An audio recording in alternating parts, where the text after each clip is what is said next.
Montana's greatest treasure is on the line today. It's the Cats and Griz from Bobcats Stadium, and it does not get any bigger than this in this Union's 41st state. A win for the Cats today gives them a Big Sky championship. A win for the Cats today would give them a winning record against the Grizzlies this century, and for Montana State, trying to avenge one of the more sour losses in recent memory from last year when their bid for a Big Sky title was spoiled by the Griz in Missoula, but they've got a chance to atone for that today in the shadow of the Bridgers at high noon. We are just about ready for kickoff today. They've got the band lined up along the hash marks to our left. Brad Daly has handed off the Montana State flag to R.J. Fitzgerald. The rodeo team is all set up and ready to go at the gate, and before the pyrotechnics fire off in front of a sold-out, snowy, cold but sunny day at Bobcats Stadium. Town Pump is the exclusive sponsor of today's Brawl of the Wild gridiron matchup between the Bobcats and the Grizzlies. Town Pump invites you to visit a Town Pump store this weekend for gas and groceries. Safe travels from Town Pump. I'm Keaton Galogly alongside Mikey Ryder up in the broadcast booth, the First Interstate Bank broadcast booth. Down on the sidelines today is Dan Davies. Dillian McPhail is our on-site engineer, and Jesse Ropolato is our producer today. We remind you that at First Interstate Bank, it's about supporting our communities and cheering on our teams. Thank you for letting us be your trusted community bank for more than 50 years. First Interstate Bank, built for you. So everybody now kind of hanging around and waiting. The team is kind of hovering before they come out of the tunnel right now. And Mikey, you know those guys in there are having a moment of their lives, coalescing, just getting all these distractions out and really just getting focused on the task at hand. Yeah, absolutely. A ton of emotion in the locker room, but it has to be channeled. And you got to make sure that it is channeled in the right direction. And sometimes it can be a little bit too much. And so you got to find a happy medium of being excited. You don't want to be too flat, but you can't be too high. Coach Vegan will have these guys ready to go. The Great Divide Trophy is on the line. Over 300 pounds of bronze has been sitting in Missoula for a year. The first time in 5 years that it was over there. And now the Cats return home. They host the Brawl of the Wild for the first time since 2019. And that last time here in 2019, the Cats won their most lopsided victory in this series that spans over a century, dating back to 1897. It is crystal clear out. The lights are on, not a cloud in the sky. The Bridgers blanketed in snow. They're still breaking down the college game day set out at Deitch Field on the other side of Bobcat Stadium. All the rodeo team is lined up and ready to go with the Bobcats spelled out in the navy blue flags with the gold lettering. They're putting out the warm-up hype video on the video board to our left. The entire Bozeman community shoveled out these stands over the last 2 days. There's been a ton of snow since we were here last, so it was literally the community members coming out and shoveling these seats free, and it is almost exclusively Bobcat fans here. You can barely find any maroon slightly dotted around this place. Tickets were going for $300 just for standing room alone. Mikey, this is about as hype as it could possibly get. Yeah, this is what it's all about. This is why you come to Montana State to play. You play in a rivalry like this, a full stadium, beautiful atmosphere, awesome day today for football. It doesn't get any better than this, Keaton. Some personnel notes for Montana State. Sean Chambers 100% back and ready to go today. Danny Louis-Lakepa, he's giving it a go today. Brody Grebe, he is available today. No Isaiah Ifanse, but he will presumably be back for the playoffs. And if you notice, Ifanse was not a part of the Senior Day festivities, so that's a sign of a big-time name coming back next year. Yeah, that's a big deal. That's a big deal. That's a guy that's carried the football a whole lot and meant a ton to this program, and to get him back for one more season, that's pretty darn exciting. Tommy Malott, the first out of the locker room of the brand new BAC. The sparks flying and the pyrotechnics going. It's the captains who are out first. A couple of guys who were walk-ons and became captains following behind their sophomore quarterback, Tommy Malott, who gets his first start. Those guys now race over to the left sideline, those four captains.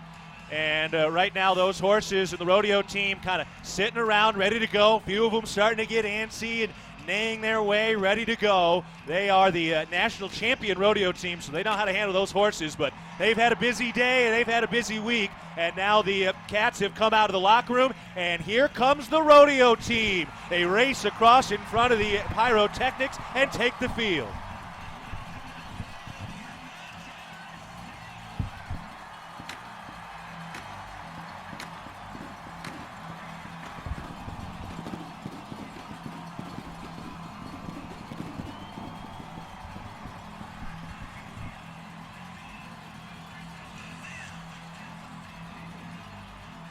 Cats are on the field now, heading toward the Sonny Holland end zone, filled up with students. Mikey, that student section down there today, they obviously have that lower bowl, but they gave them like 3 more sections around where the band traditionally sits. They're locked in, they're rocking. They've been going since, I saw students out there at about midnight last night after the basketball games. Those guys have shown all the stamina today, and they're ready to rock and roll. Oh, no doubt, and that's a good deal. They gave them a little bit extra seating room. That's awesome. Good to see this crowd in it and ready to go early. We remind you that Inner West Moving and Storage is the official moving company of the MSU Bobcats. Obviously, the Big Sky Championship is on the line, but even beyond that a little bit. We're not going to really focus on the playoffs too much today, but the Cats are number 3 in the nation. If they win today, they're not going to have worse than a 3 seed, which means you're at home for the second round and the quarterfinals, and then up for grabs in the semifinals. And who knows, Sac State today will play UC Davis a little bit later this afternoon. UC Davis has been red hot as of late, so they certainly have a chance to spring an upset at Sac State. So for Montana State, when you look at what's at stake for the playoffs, everything's on the line there to set you up. Yeah, and you control your own destiny, and I've said it before, that's really what you want in games like this. And everything is on the line, but you got to take care of business, and everything will fall into place. Right now, all the captains are meeting at center field. Midfield, rather. Dr. Christian, President Cruzado, and President Bodner. Go ahead and introduce yourself to the captains. Yeah, they're all giving nugs to each captain, all 8 out there on either side before we get to the coin flip Montana, today. you're the visitors, and we'll call the coin toss. The Big Sky logo is heads. The football is tails. What's your call? Tails. The call is tails, the football. Coin toss is in the air and lands on the Cats It's logo. tails. You've won the toss. Montana will defer its choice. Montana State will receive. You're going to kick, go and switch sides. Montana has deferred its choice for the second half. Montana State will receive. Good luck, gentlemen. All right, there we go. So just about set and ready to rock. So Montana State will take things first. All right, before we get to our kickoff, let's pause 10 seconds for our network station identification. This is Bobcat football.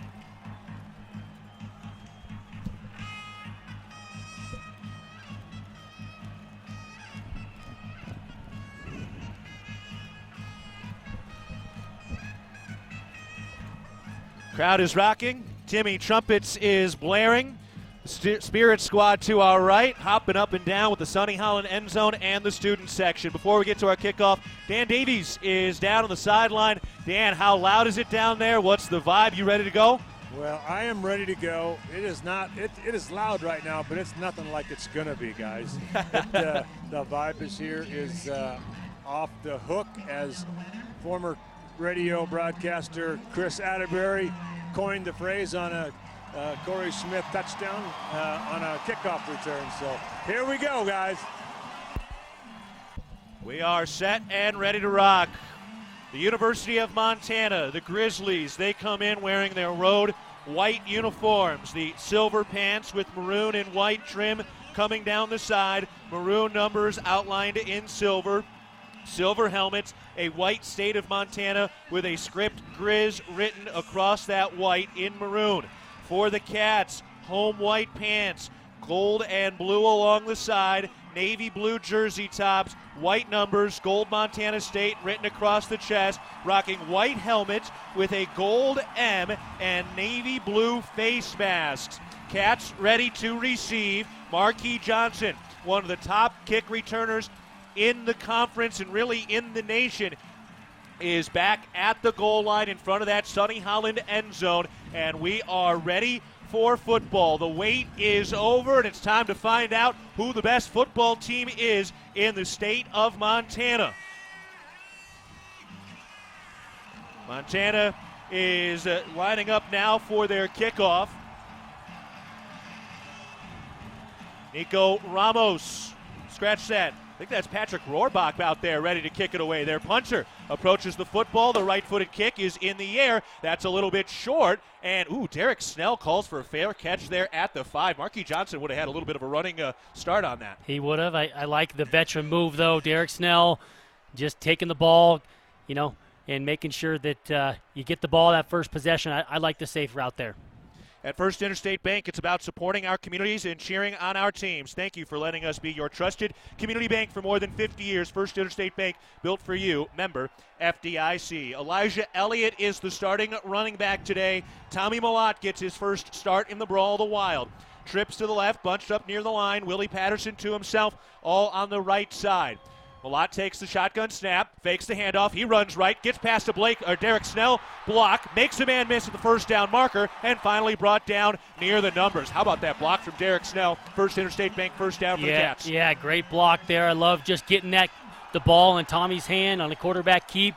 Really good blocking on the perimeter, making a guy miss. Patrick O'Connell had an opportunity to make the play there. We'll see how that ankle holds up for him. He's coming back from an ankle injury a few weeks back. Taco Dollar in the slot to the left. Clevan Thomas on the outside. Willie Patterson and Snell to the right. Snell in motion from right to left with Elliott the halfback. Here's the snap on first down. They hand it off to Elliott. He runs right. He's got a first down the right sideline, and he's shoved out of bounds into plus territory near the 40-yard line. And the Cats with the best rushing offense in the Big Sky. 2 big slashing plays against the best rushing defense in the conference. Great perimeter blocking there by Willie Patterson. Yeah, great blocking, and this offense is on schedule. You create a script.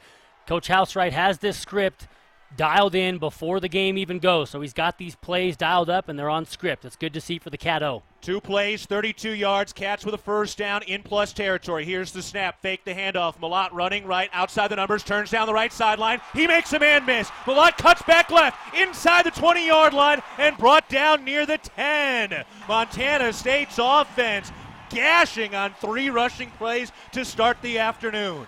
Yeah, again, going back to it, this script is working to a T. I like the hurry up here by the Bobcat O, not letting that Grizzly defense substitute at all. They're on their heels.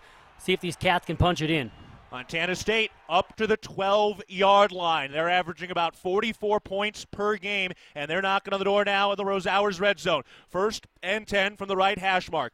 Patterson out to the right. Dowler and Thomas out to the left. We have not seen Ravi Alston to start this game. Elliott the halfback. Here's the snap. Malott keeps it. He runs up the middle, and he is bottled up by the defensive line of Montana. And this is where it's going to start getting chippy. Already a few extra shoves here and there, but officials going to try to control this as we get going. Yeah, and you got to be smart down there. You can't be too aggressive and cost yourself, especially with all the momentum that the Cats have got thus far. You can't be doing anything stupid.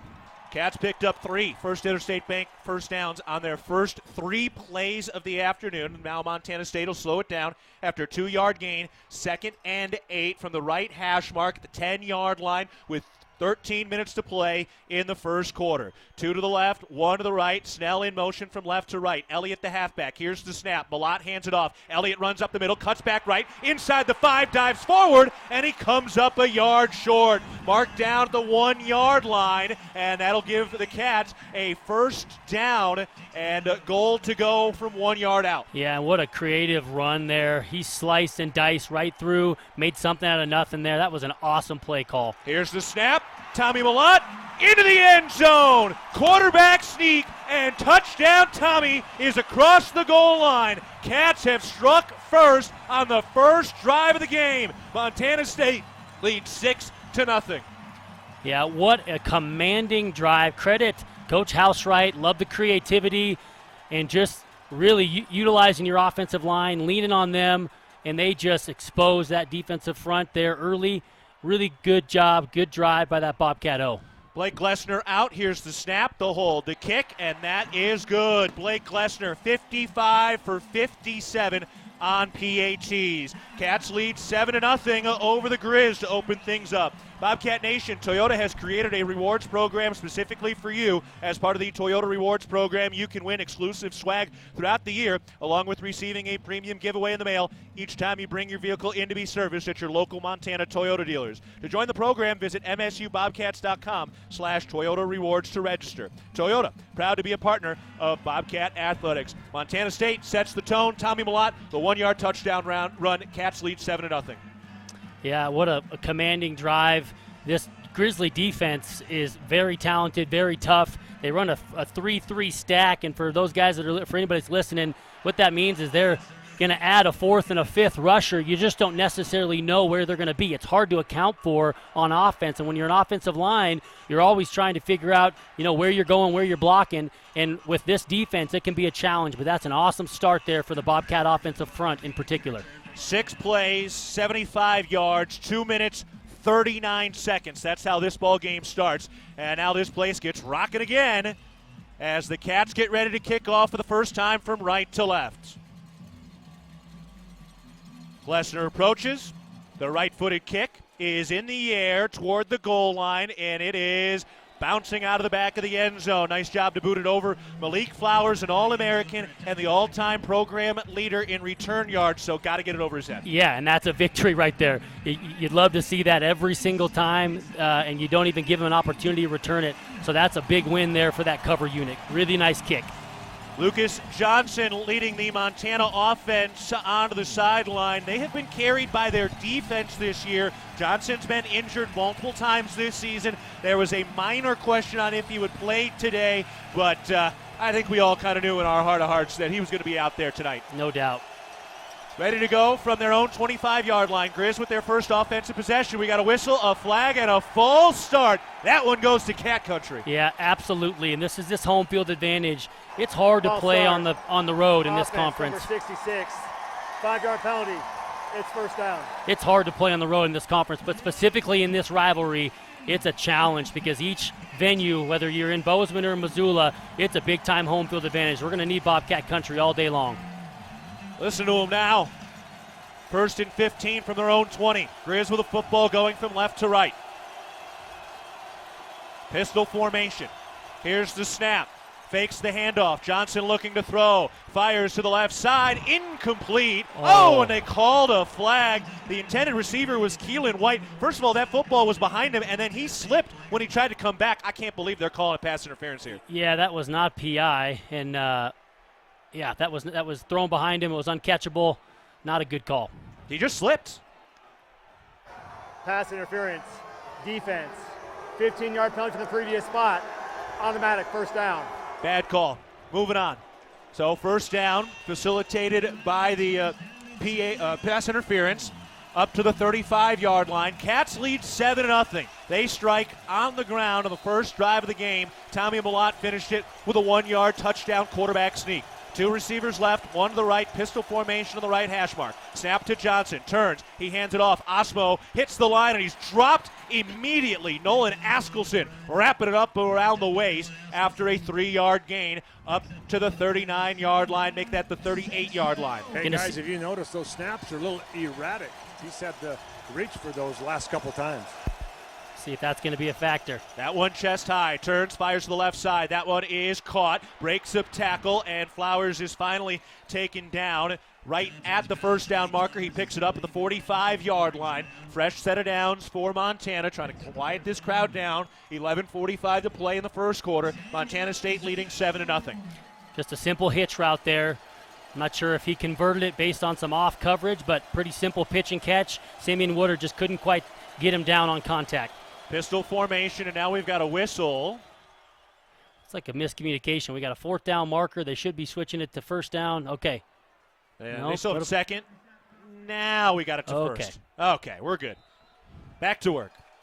Nick Osmo is the running back. Marcus Knight decided to enter the transfer portal before senior day last week. Osmo's come on over the last 2 weeks with 6 rushing touchdowns. He's in there now in the pistol formation. Snap to Johnson, little wide, able to corral, looking to throw. Hit as he throws, incomplete. Barely got it back to the line of scrimmage, and the Cats bringing pressure, able to put Johnson on his back. Yeah, I think that was Sebastian Valdez.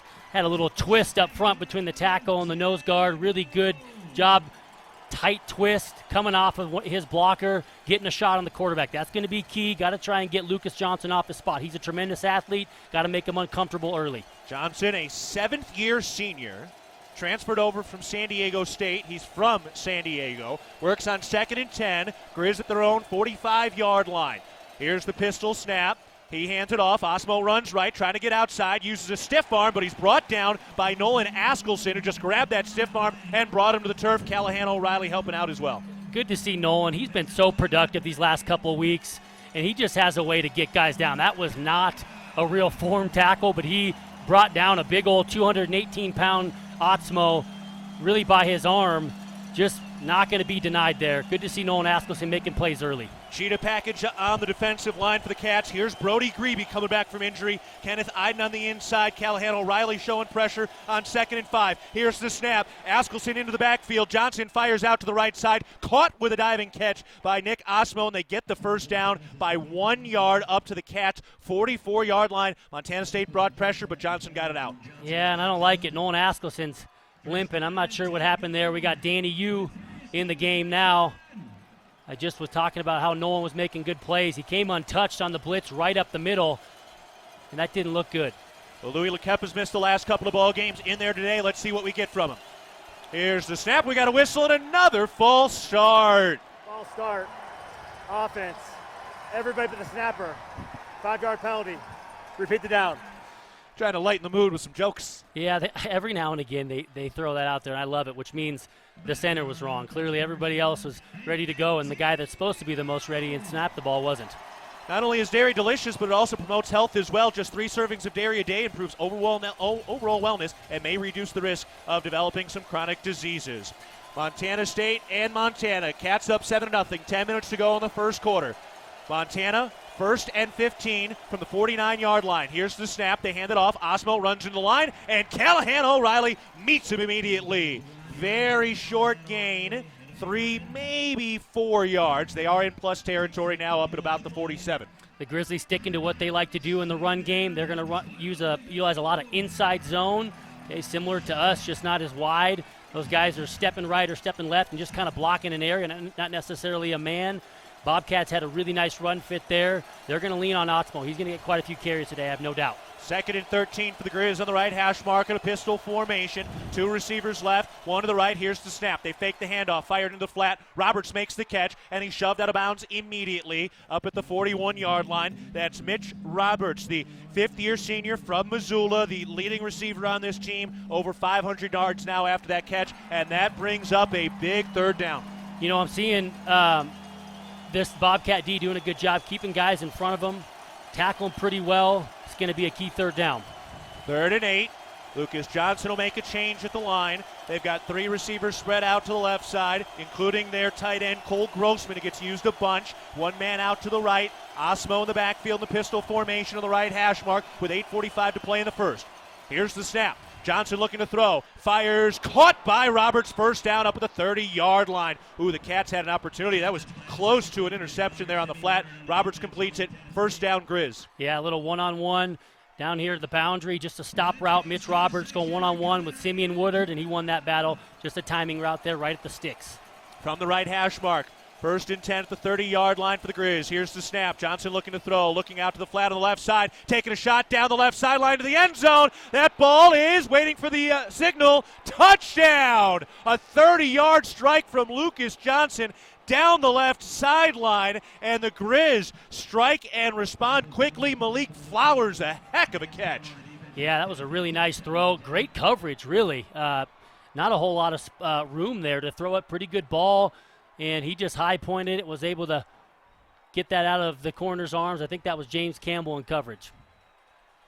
Kendall Ford, Lincoln of Bozeman, your Ford truck headquarters. From F-Series trucks to Ford SUVs, we can help find just the right Ford for your busy life. Stop by or visit KendallFordBozeman.com. So the Griz lining up the PAT. Here's the snap. The hold is down. The kick is up, and that is good. We got a tie ball game.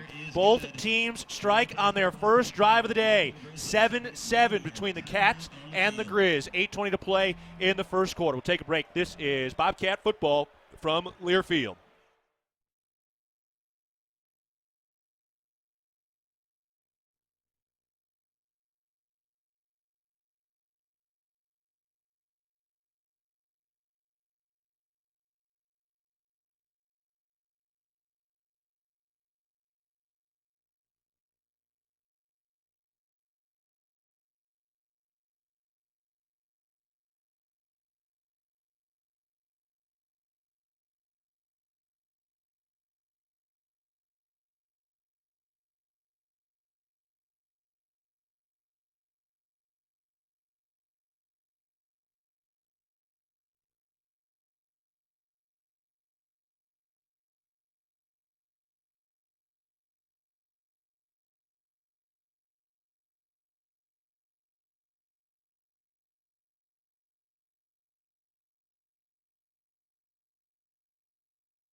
There on some pivotal third downs. Cats had them buried with some penalties there, some false starts. Got to utilize those long distance situations. Got to get off the field on third down. That's going to be a key indicator of today's success, one team or the other. Griz have won 18 Big Sky championships. Montana State has won 15. A win today gets them up to their 16th, and it would be their 4th since the last time the Griz were on top of this conference. Here's the kickoff down the right sideline, and Derek Snell calls for the fair catch, and the Cats will move it up to the 25-yard line. Town Pump, the exclusive sponsor of the exciting Brawl the Wild, invites you to visit a Town Pump store on your way home for gas and snacks. Safe travels from your Town Pump. Well, Mikey, on that first drive for the Cats, 6 plays, 75 yards, all on the ground from Malott and Elliott, and it was a 1-yard touchdown run. Yeah, and I don't suspect they're going to do anything different here. I think they're going to try and stick to the run, lean on this offensive line. They got this Griz D on their heels a little bit. Didn't see as much pressure from the Griz early. I wouldn't be surprised if you see quite a bit more here on this this go-around as they run that 3-3 stack, as I mentioned, and a lot of moving parts. It's kind of hard to account for on the offensive line. We'll see what they do here defensively, if they're going to sit back and not blitz, if they're going to be a little more aggressive this drive. We got to take a break. 8:20 to play in the first quarter. 7-7 between Montana State and Montana. This is Bobcat football from Learfield.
At Firehouse Subs, a portion of every purchase helps provide much-needed life-saving equipment to first responders across the country. That's why at Firehouse Subs, they make their subs differently, because their subs can make a difference. Cats take over on offense for the second time today. Both teams scoring on their first drive of the afternoon.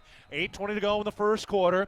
Montana State taking over on their own 25-yard line in a 7-7 game. Tommy Malott in the quarterback position in shotgun formation. Here's the snap. They give it to Elliott. He busts through the line, and he breaks a tackle at the first down marker. He's on the move and finally brought down just shy of the 50-yard line by Braxton Hill, and another gashing run by Elijah Elliott, who's been indispensable this year. Yeah, I know that this Bobcat offensive staff is really comfortable. If they can get to the second level, which they've been able to do here early and often, they feel good about their chances making guys miss, and it's proven to be that way here early on in this first quarter. First Interstate Bank first down. Patterson and Snell to the left. Alston out to the right. Elijah Elliott back there. Cats averaging 12.5 yards per carry. First down from their own 46. Here's the snap. Malott trying to run up the middle. We got a whistle, and I think it was a false start. Yep, looked like it was Robbie Alston over on the right sideline that moved first, I think. Yep. Get the call here momentarily. False start. Offense, number 1. 5-yard penalty. It's first down. Those are just the procedural things you hate to see. You got a ton of momentum. I realize it's just 5 yards, but you got all the momentum in the world right now. You just are going forward. You can't shoot yourself in the foot and go backwards. Cats behind the sticks now at 1st and 15 at their own 41-yard line. Malott in there. We have not yet seen Sean Chambers, who is fully available today. Thomas and Dowler to the right, Patterson to the left, Elliott in the backfield, Pickering on the end of the line as the tight end. Dowler in motion from right to left, stops, goes back. Here's the snap. They hand it off to Elliott. Spins off a man in the backfield, breaks another tackle, and is finally spun down. And a gang tackle up at the 48-yard line. Boy, the line is opening up some holes early. Yeah, and credit Elijah Elliott. What a nifty run. Makes a spin move in the hole. He's got such good vision early on in those first 5 yards. In traffic, he just seems to have really good vision, big vision, as they say, able to really make one guy miss, and he gets to that second level. Really productive start for Elijah Elliott. Now here's Marquis Johnson, the reigning National Player of the Week after his 242-yard performance last time out. Sean Chambers in now there as at quarterback. Malott in there as well. Here's the snap. Chambers runs up the middle. He's got a huge hole, and he's brought down by the secondary across the 40-yard line. Sean Chambers pops up and flexes out after a First Interstate Bank first down up to the 39-yard line. Yeah, I love to see it. You got both quarterbacks in the game. Tommy Malott was in motion there. This is where you can capitalize, utilizing both of these guys, both quarterbacks, capable runners. This is tough to defend on offense. Let's see what creativity Coach Housewright's got drawn up. Malott, Chambers, Johnson, all on the field. All three guys have put up over 200 rushing yards in a single game this season. One receiver right, Malott spread out to the left side. He's in motion from left to right. Snap to Chambers. He will keep it. He runs right, cuts upfield, makes a man miss, and gets up past the 30-yard line, down to the 28-yard line for another First Interstate Bank first down. Tommy Malott had a big block on the play. Absolutely, and Sean Chambers making Robbie Hauk miss there. Again, on that second level, this is right where these Cats want to be. They're getting chunk plays in the run game, and it's demoralizing when you're on defense. Really good start for this Bobcat offensive line in particular. I love the creativity by Coach Housewright. See if they can try and capitalize here, get some more points. Montana allowed fewer than 100 rushing yards per game. Cats already over that. Snap to Chambers. He runs up the middle, dives forward, runs into a brick wall of linebackers, but not before he picks up a couple of yards inside the 25-yard line. Second down. That's that hit that he wanted to take last week in San Luis Obispo. He was insistent to get in the game, and he's taken a few hits. I'm sure that feels good for him, just kind of knocking off a little bit of that rust, getting back in the game.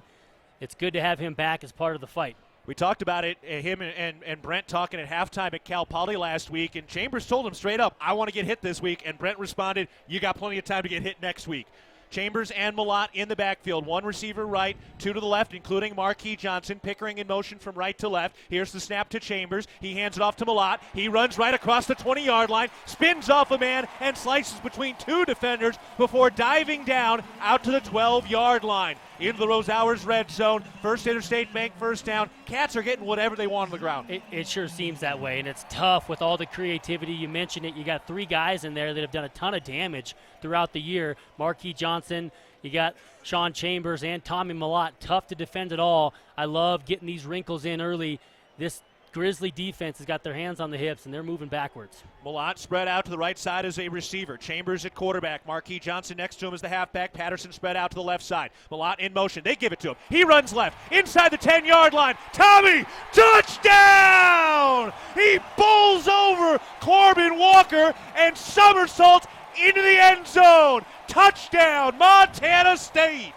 I got to tell you, the creativity and utilizing 3 weapons, I hate to trash on the NFL right now, but there's a lot of these guys that they know how to do all that, and they have all of these players, and they don't know how to implement them into a game plan. You got to give credit to Coach Housewright, to Coach Vegan and company, because they're utilizing 3 different guys in different ways, unique packages.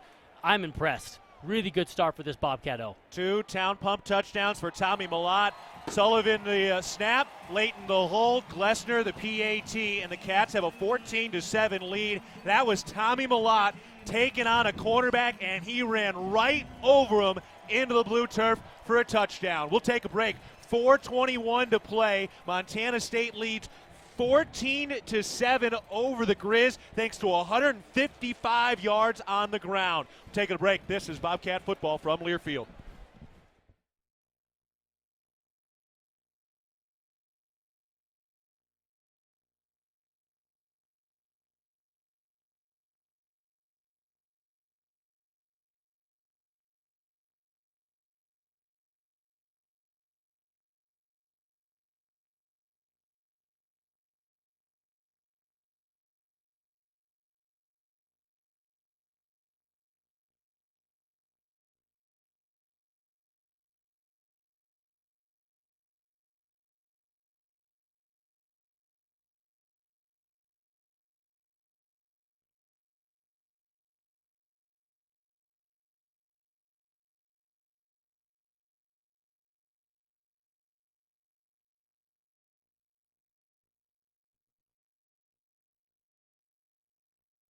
I'm impressed.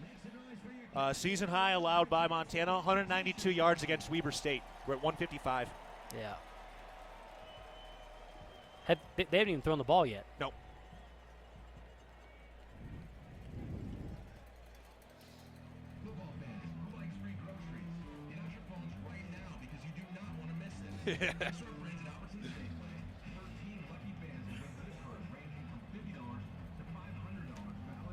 Wow. I'm serious. So you see those offensive guys? Even look at them.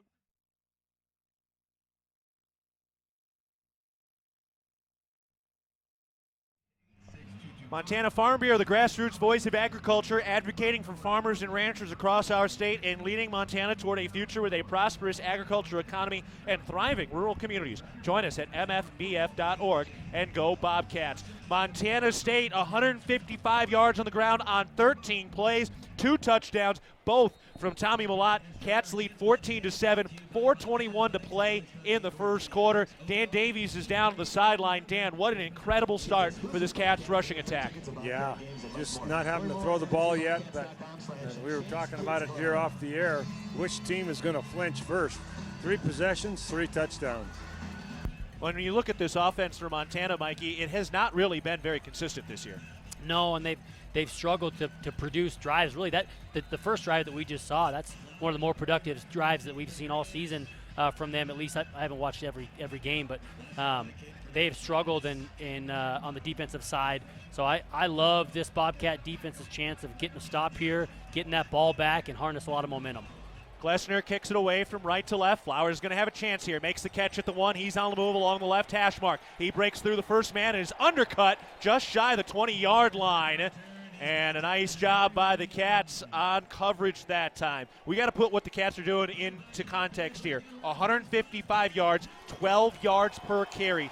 Montana this year has not allowed anybody to rush for over 200 yards. Their season high 192 allowed against Weber State. what Montana State has done in those first 2 drives is otherworldly. Yeah, and it's early, and I realize that, and there comes halftime and sideline adjustments and this and that, but all in all, an awesome start for this Bobcat O. Montana State up 14-7, 4:16 to play in the first quarter. Here's the snap for Montana. They hand it off. Osmo runs up the middle. He breaks a tackle, gets across the first down marker, and up to the 35-yard line. Another first down for the Griz. And yes, they have struggled at times on offense, but so has this Cats defense. Yeah, and the Grizzlies have really found a lot of comfort, I think, in Nick Otzmo. That's a single back power play that they just ran. They're going to lean on him today.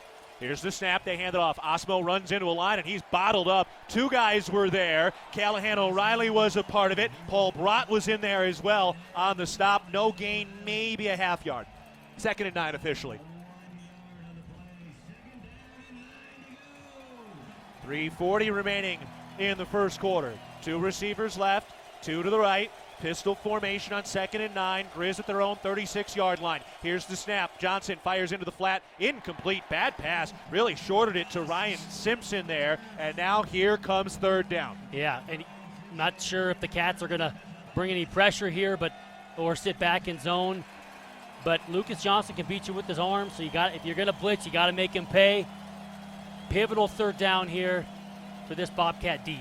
Daniel Louis-Lekepa is still out there at the linebacker position. We saw Nolan Askelson go off limping earlier.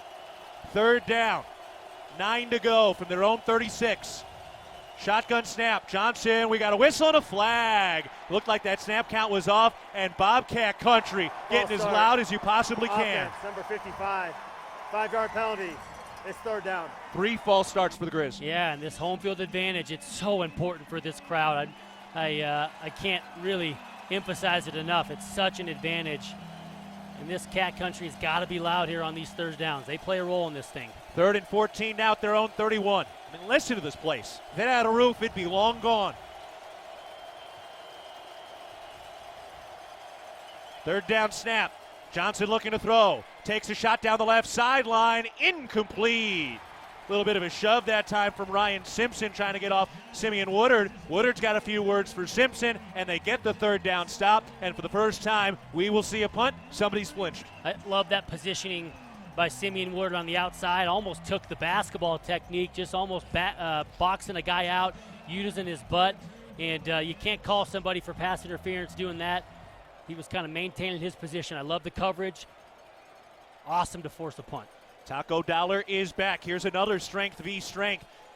Patrick Roback, one of the best kickers, and a bad snap over his head into the end zone. Safety, or maybe not. Hang on, that ball is loose. It's a touchdown. It's a touchdown. Touchdown, Cats! A special teams touchdown for Montana State. Jory Choate picks it up in the end zone for a special teams touchdown on Cat Griz on Senior Day. Is it any better than that? What a start, what a start. Good for Jory Choate. Looked like Rohrback was going to have an opportunity just to fall on it, but man, he struggled. He certainly whiffed. That's exactly what he did. I don't know what it is about this stadium and long snappers, but these Cats will take it. Bobcats are short a guy here on the special teams. There we are. They're missing Bryce Layton, the holder. Got to have him, Dan. Can you run out there and hold, Dan?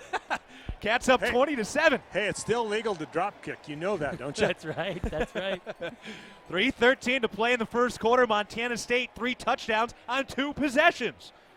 Here's the snap. The hold is down. The kick is up, and that's right down Main Street. A bad snap. Patrick Roback had an easy opportunity to dive on that football. He whiffed, and it's Jory Choate making the recovery in the end zone on Senior Day. A guy who sticks around after his pops goes down to Texas. A guy who feels like he absolutely belongs in the state of Montana. What an incredibly special moment for that young man. Yeah, super cool. Jory is. He's Montanan through and through. He may have lived a lot of other places following his dad, who was obviously an assistant coach for a long time and then was the head coach here. But he's a guy that loves to hunt and fish. He's all Montanan. We had a great conversation about some of his favorite hiking spots on Cat Chat this week. I bet he probably didn't give you too many of his fishing holes either. Oh, no, not even close. I didn't even really. I said, can we have one? Actually, on second thought, there's no chance you're giving us that. Yeah. Even his mom came up to me. She was like, he's got a lot of spots. He should have told you what they were. Yeah. No chance, Mom.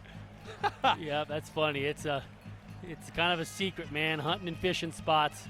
Got to get in with the right people, but nonetheless, great start for this Bobcat team across the board. Special teams, offense, defense. Got to capitalize here on a special teams play with a really dangerous Malik Flowers. Cats kick it away. This one a squib kick that bounces at the 25-yard line, caught at the 10, running up the middle of the field into a wall, bowling over at the 30-yard line. We've got a late flag on the play as the Griz come out offensively. 3:08 to play. We're in the first quarter. Montana State 3 town pump touchdowns today, leading 21-7. We'll get word on this call here momentarily. Jory Choate has just recovered an errant snap on a punt in the end zone for a touchdown. Personal foul, illegal block for the waist. Kicking team number 23. 15-yard penalty at the end of the play. 1st and 10, Montana. Those are killer penalty yards.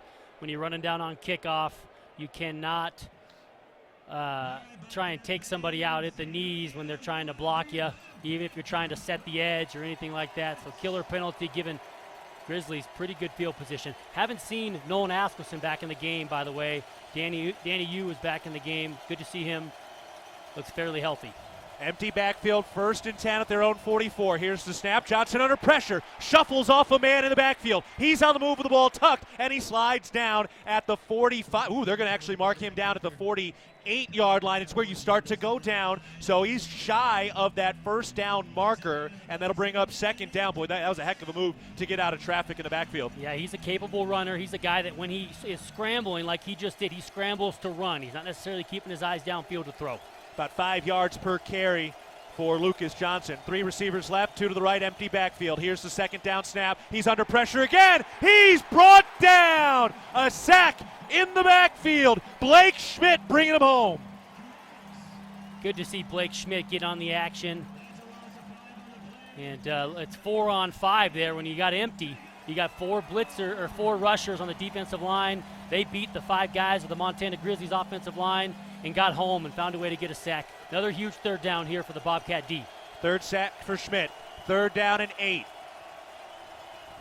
Brent Vigen's been incredible at the helm at Montana State. He's 14-1 in Big Sky play as the head coach at the Montana State. That one loss was to this Griz team. 1:50 remaining in the first quarter. Cats up 21-7. Here's the snap. Screen pass out to the left side, and he's brought down immediately at the original line of scrimmage. Cats snuffed that out almost instantly.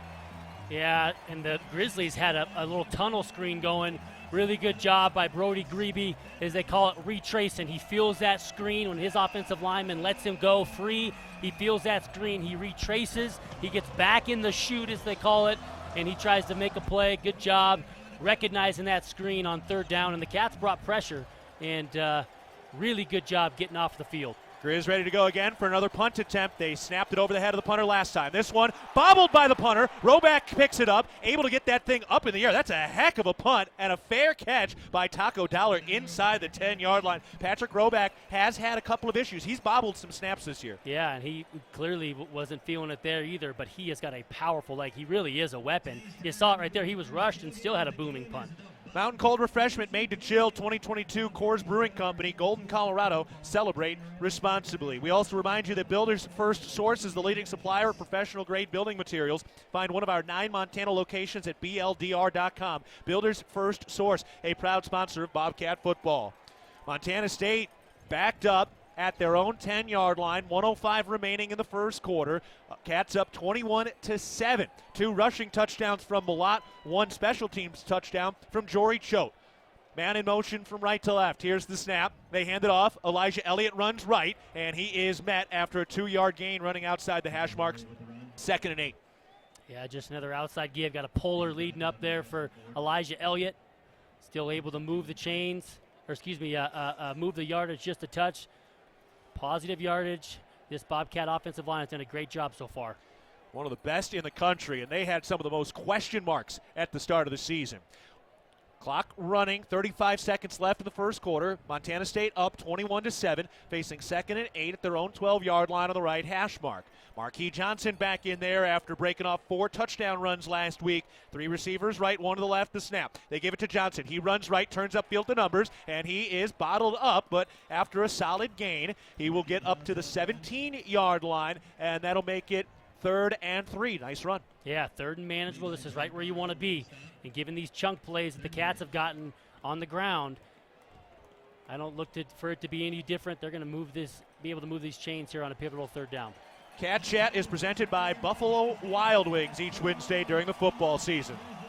1 quarter of play is in the books. This 121st Brawl the Wild has the Bobcats up 21-7 over the Griz heading to the 2nd quarter. This is Bobcat football from Learfield.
Montana's Ribbon Chop House has been serving Rocky Mountain communities for over 20 years. Our ability to grow has come through our commitment to Rocky Mountain hospitality, a concept which incorporates a casual attitude with our commitment to loyalty, safety, service, and quality food. We hope you'll be our guest at one of our Montana locations soon.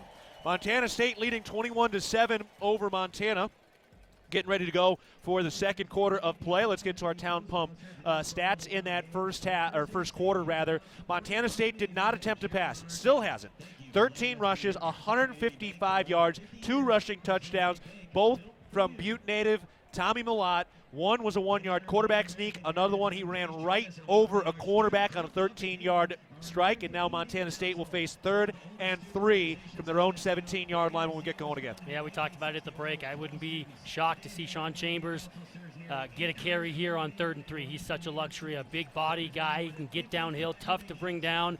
My guess is he's going to get his number called here on 3rd and 3. The Small Business Game Changer Contest is back, presented by the Bozeman Area Chamber of Commerce. One local business will have the chance to win a $10,000 marketing package with MSU Athletics, which will be announced later today. Montana State again up 21-7 as we get set for the 2nd quarter. Dan Davies is down on the sideline. Dan, your thoughts on the first 15 minutes of play?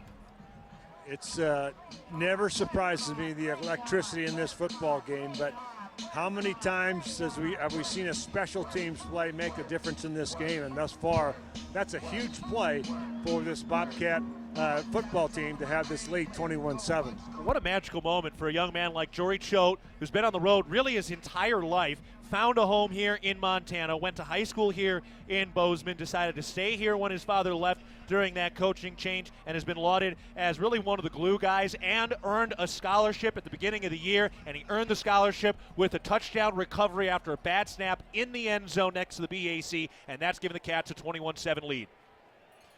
Montana State at their own 17-yard line facing 3rd and 3. R.J. Fitzgerald in the backfield, sporting that legacy number 41. He had a beautiful feature on game day this afternoon. Tommy Mellott back there with 2 receivers to the left. Here's the snap. Mellott will keep it. He runs left. He dives forward. He's got the first down into the secondary, and he's brought down across the 25 up to the 26-yard line near the numbers on the left side of the field. First Interstate Bank first down. R.J. Fitzgerald leading the way. Derek Snell doing more damage in the run game. Yeah, just such an unselfish player. Derek Snell blocking, and then you got R.J. Fitzgerald leading the way as well. Just an outside zone play, and that offensive line doing a great job working laterally, and Tommy just picks his little seam and finds a way to move the chains. Hey, they've done the dirty work, but, Fitzgerald and Snell have both been rewarded. Snell has 2 rushing touchdowns. R.J. Fitzgerald has 5 touchdowns this year. 2 receivers to the right. Here's the snap. Mellott keeps it again, running right behind Fitzgerald. He shoves off a man, and he's tackled forward right to the first down marker. Give him 10, maybe 11 yards. Either way, First Interstate Bank first down, and the Cats continue to gash. They're about to become the first team all year to rush for over 200 yards against this Griz defense, and now one of the cornerbacks is down on the right side for the Grizzlies, and that'll take us to a Bozeman Health injury timeout. We'll tell you who it is after this break. 14-14 to play in the second. Montana State 21, the University of Montana 7. This is Bobcat football from Learfield.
Which are important for a healthy immune system and overall wellness. That's 13 nutrients with seemingly endless benefits. Reach for milk and make every sip count. Montana State with a fresh set of downs. Tommy Mellott, his first start in the Brawl of the Wild. 8 carries, 89 yards to the ground, 2 touchdowns. Montana State, 181 yards total. They have not attempted a pass today, and they've averaged 10.5 yards per rush. Elijah Elliott back there, he's having a great day as well, averaging almost 12 yards per rush. First down and 10 from their own 36. Here's the snap. Mellott keeps it. He runs out right. Nowhere to go. Wisely throws it away into the Montana bench. Smart play. Yeah, thought maybe we were going to go the first half without seeing anybody throw, or without the Cats throwing the football, but there we go. Threw it out of bounds. Really, that was an RPO type option. Had the ability to keep it if he wanted to. Pretty good coverage, staying disciplined by the Grizzlies. But smart decision by Tommy just to throw it away. Knocking the rust off the pass game for Montana State. That's right. That's right. One receiver left. That's Alston. Dowler and Patterson to the right. Elliott in the backfield. Here's Dowler in motion. Here's the snap. They give it to Elijah Elliott. He runs right across the line of scrimmage, outside the numbers, spins forward for a first down. How about that? Another 11 yards for Elijah Elliott. That's just his average now. Yeah, absolutely. And again, nothing fancy there. That's an outside zone play. A little bit of window dressing with a motion from Taco Dowler. But this offensive line is controlling the line of scrimmage. Elijah Elliott, really creative run, and he's winning those one-on-ones. He's getting to the second level, and he's making linebackers miss on the second level. DBs miss on the third level, and that's what the Cats want. What an impressive showing by this Cats offensive line. 2 to the left, 1 to the right. Here's the snap. Malott keeps it after play action, trying to get to the outside and cannot. Shoved out of bounds and deep into the bench. That was Patrick O'Connell that got that hearty shove right on the line of a late hit. It was clean. Everything's good, but that's right towing up to the line. Yeah, it was close. If he would have got a little bit more of them, they might have thought about it. But all in all, that was, happy he didn't throw a flag there. And of course, none of the Grizzlies are going to catch him. They're going to let him run right into that heater down there. Absolutely. 13-10 to go in the first half. Montana State up 21-7 with 3 town pump touchdowns. 2 receivers spread out to the left. That's Alston and Dowler. Snell, the receiver, to the right. Marquis Johnson back in the backfield in the shotgun formation. 2nd and 11 from the right hash mark. Here's the snap. Malott turns. He fakes the handoff. He'll run left with Snell out in front, getting out toward the numbers, and he slips between 2 defenders and finally is spun down after another 12-yard gain. First Interstate Bank first down. Cats up to the 42-yard line in plus territory. So you look at last week, and Marquis Johnson gets so many touches, and now all of a sudden he's a weapon. You're thinking so much about what he's doing, and right there he is just a decoy. And then you got Tommy pulling the ball, really good block, and Derek Snell out on the edge. Tommy making a couple guys miss. Big chunk play again for the Bobcat O. 1 receiver left, that's Alston. Dowler and Patterson to the right side in a shotgun formation. 1st and 10. Dowler in motion from right to left. Here's the snap. They give it to Marquis Johnson. He runs right through the line of scrimmage, and he's finally brought down up near the first down marker. Some pushing and shoving a little bit late, but that was J.T. Reed, who was 10 yards out in front of that line of scrimmage, leading the way.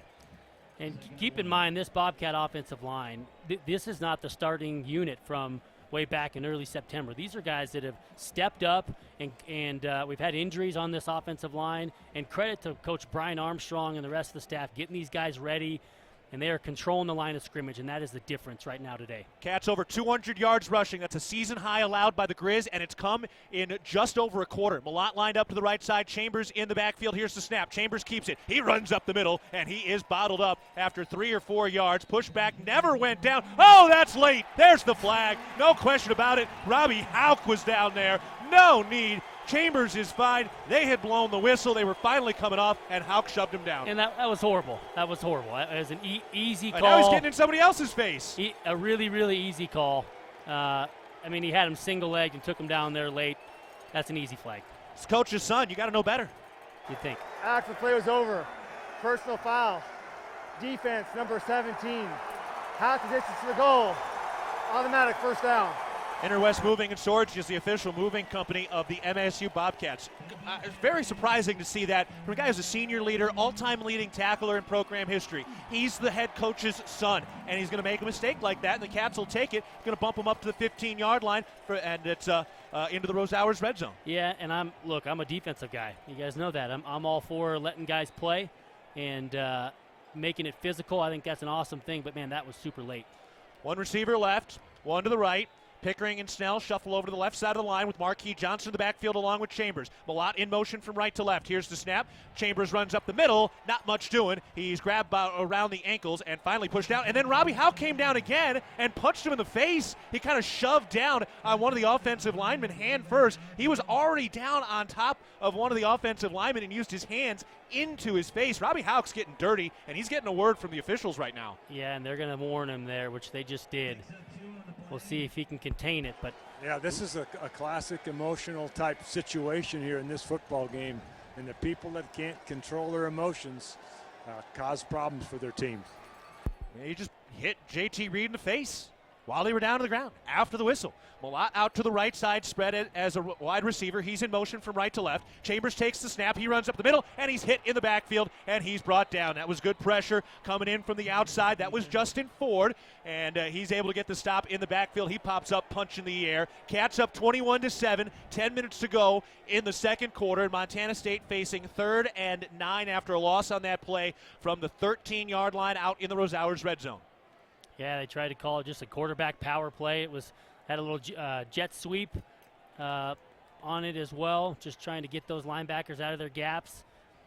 But pretty good pressure. That's the first time we've really seen some type of relatively negative play by this Bobcat offensive front. And this Grizzlies kind of bowed their neck a little bit, and the Cats are going to take a timeout to see what they want to do on third down. Bozeman Health doesn't want you to have an injury timeout. A primary care provider helps keep you healthy and in the game. Visit bozemanhealth.org today to find a primary care provider in Belgrade, Big Sky, or Bozeman. Your care is our purpose. We got a break. 9:55 to go in the second quarter. It's getting nasty now. Cats up 21-7 over the Griz. This is Bobcat football from Learfield.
Bobcat fans, when you buy Bobcat products at the MSU bookstore, you help lower the price of course materials for Montana State students. Shop online at Bobcat Stadium or on campus. The MSU bookstore is your Bobcat gear headquarters. Montana State getting set to face only their second third down of the ball game. They're facing 3rd and 9. They're in the Rosauers red zone at the 13-yard line. 9:55 to play in the first half. Montana State is up 21-7. 2 rushing touchdowns from Tommy Malott and a special teams fumble recovery in the end zone by the myth, the man, the legend, Jory Choate. Cats line it up. Sean Chambers is in the backfield. Tommy Malott is spread out in the slot. Willie Patterson's on the outside, and R.J. Fitzgerald is on the right side of the line. Nobody out to the left side right now. Right in the middle of the field on third down. Malott in motion from right to left. Here's the snap. Chambers runs right in the line, cuts back left, breaks a tackle, spins off another man, and he chugs inside the 5. He's got the first down, and he's finally taken down at the 3-yard line. First down, Cats. They're hustling to the line. Yeah, and that's a backbreaker for this defense of the Montana Grizzlies. Have him in 3rd and long, try and force a field goal. Chambers under center. He's pushing the pile. R.J. Fitzgerald in from behind, giving him another shove, and he's a yard shy. And some more pushing and shoving. Give him 2 yards up to the 1-yard line with 2nd down and inches coming up. Cats trying to put up 28 points early in the second quarter. Yeah, 28 points and 1 attempted pass. Pretty remarkable what they've done, especially up front. Delta formation. What do you got, Dan? Hey, they're going to power it in here. Here's the snap. Chambers keeps it, hits the line, dives forward. He is short by inches. 3rd down. Devin Slaughter checked in there. Derek Snell was in the backfield, potentially ready to rush there. Slaughter going back to the line, or back to the sideline. Nope, turns and comes right back, along with Omar Ibedian. Join Champs New Kids Club presented by Billings Clinic. Your $25 membership fee gets you game tickets, Bobcat gear, and more. Sign up today at msubobcats.com/champskids club. 4 down territory. Absolutely. Absolutely. With a lead like you have and a defense that's really had a really successful second quarter, this is absolutely. Here's the snap. Chambers runs up the middle, dives forward, and he is short again. He kind of bumped into Derek Snell in the backfield, and once again he's coming up short. 4th down. Be surprised if you don't just see a quarterback sneak here. Nope, Tommy's gonna. 4th and 1 for Montana State. 8:15 to go in the first half. Clock is running. Cats up 21-7. They've already rushed for 225 yards. Sean Chambers back out on the field for the first time since late October. He's in at the quarterback position in a shotgun formation with 16 rushing touchdowns on his ledger. Here's the snap. He runs up the middle. He dives forward. He's into the end zone, but there's a flag on the play. He's into the end zone. Touchdown, Sean Chambers, but there's a flag on the near side. Let's see what we got and see if it stands. The officials talking about it at the 5-yard line. I think it might be offsides.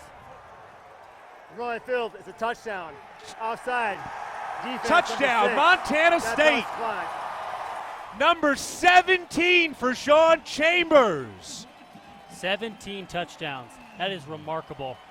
And it's worth mentioning that he's only missed the last, 4 games, Keaton, I think? 4 games. So His last game was against Northern Colorado. He's played 7 total games this season, and now he's got 8 total games. He's got 17 rushing touchdowns. The national leader is at 18. He's now tied Asher O'Hara for the Big Sky lead with 17 apiece. Sean Derek Powell of Northern Alabama has 18 rushing touchdowns. And they're going to go ahead and review this thing and double check. The Bobcats need your support to go for the win. Donate to the Bobcat Club's 3 to Win campaign to reach our $3 million goal supporting student athletes. We also remind you to ditch that red Solo cup and equip yourself with the ultimate tailgate must-have. Flask Cap allows you to easily mix your favorite cocktail with the press of the fun button while you prepare to cheer on our Bobcats. The officials reviewing the touchdown score by Sean Chambers. Montana State leading 27-7.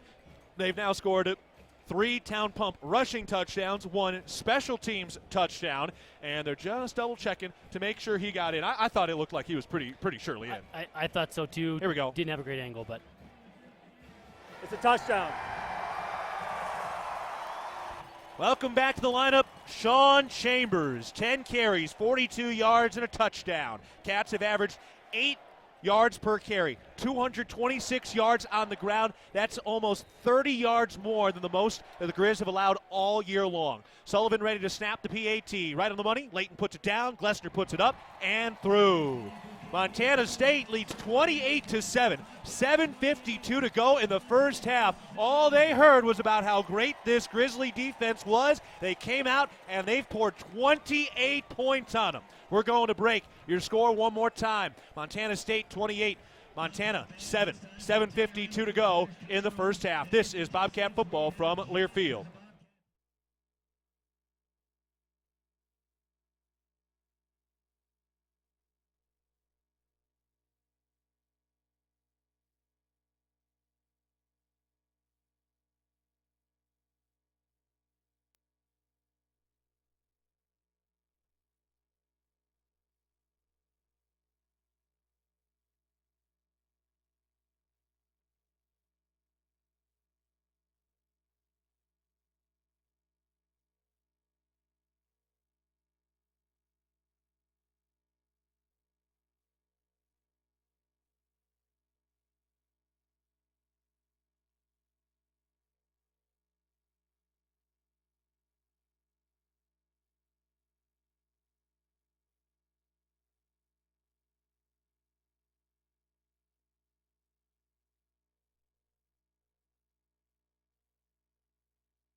It's a big possession. Cats pouring it on, up 28-7 over the Griz. 7:52 to go in the second quarter with plenty of football left to play. Let's pause 10 seconds for our network station identification. This is Bobcat football.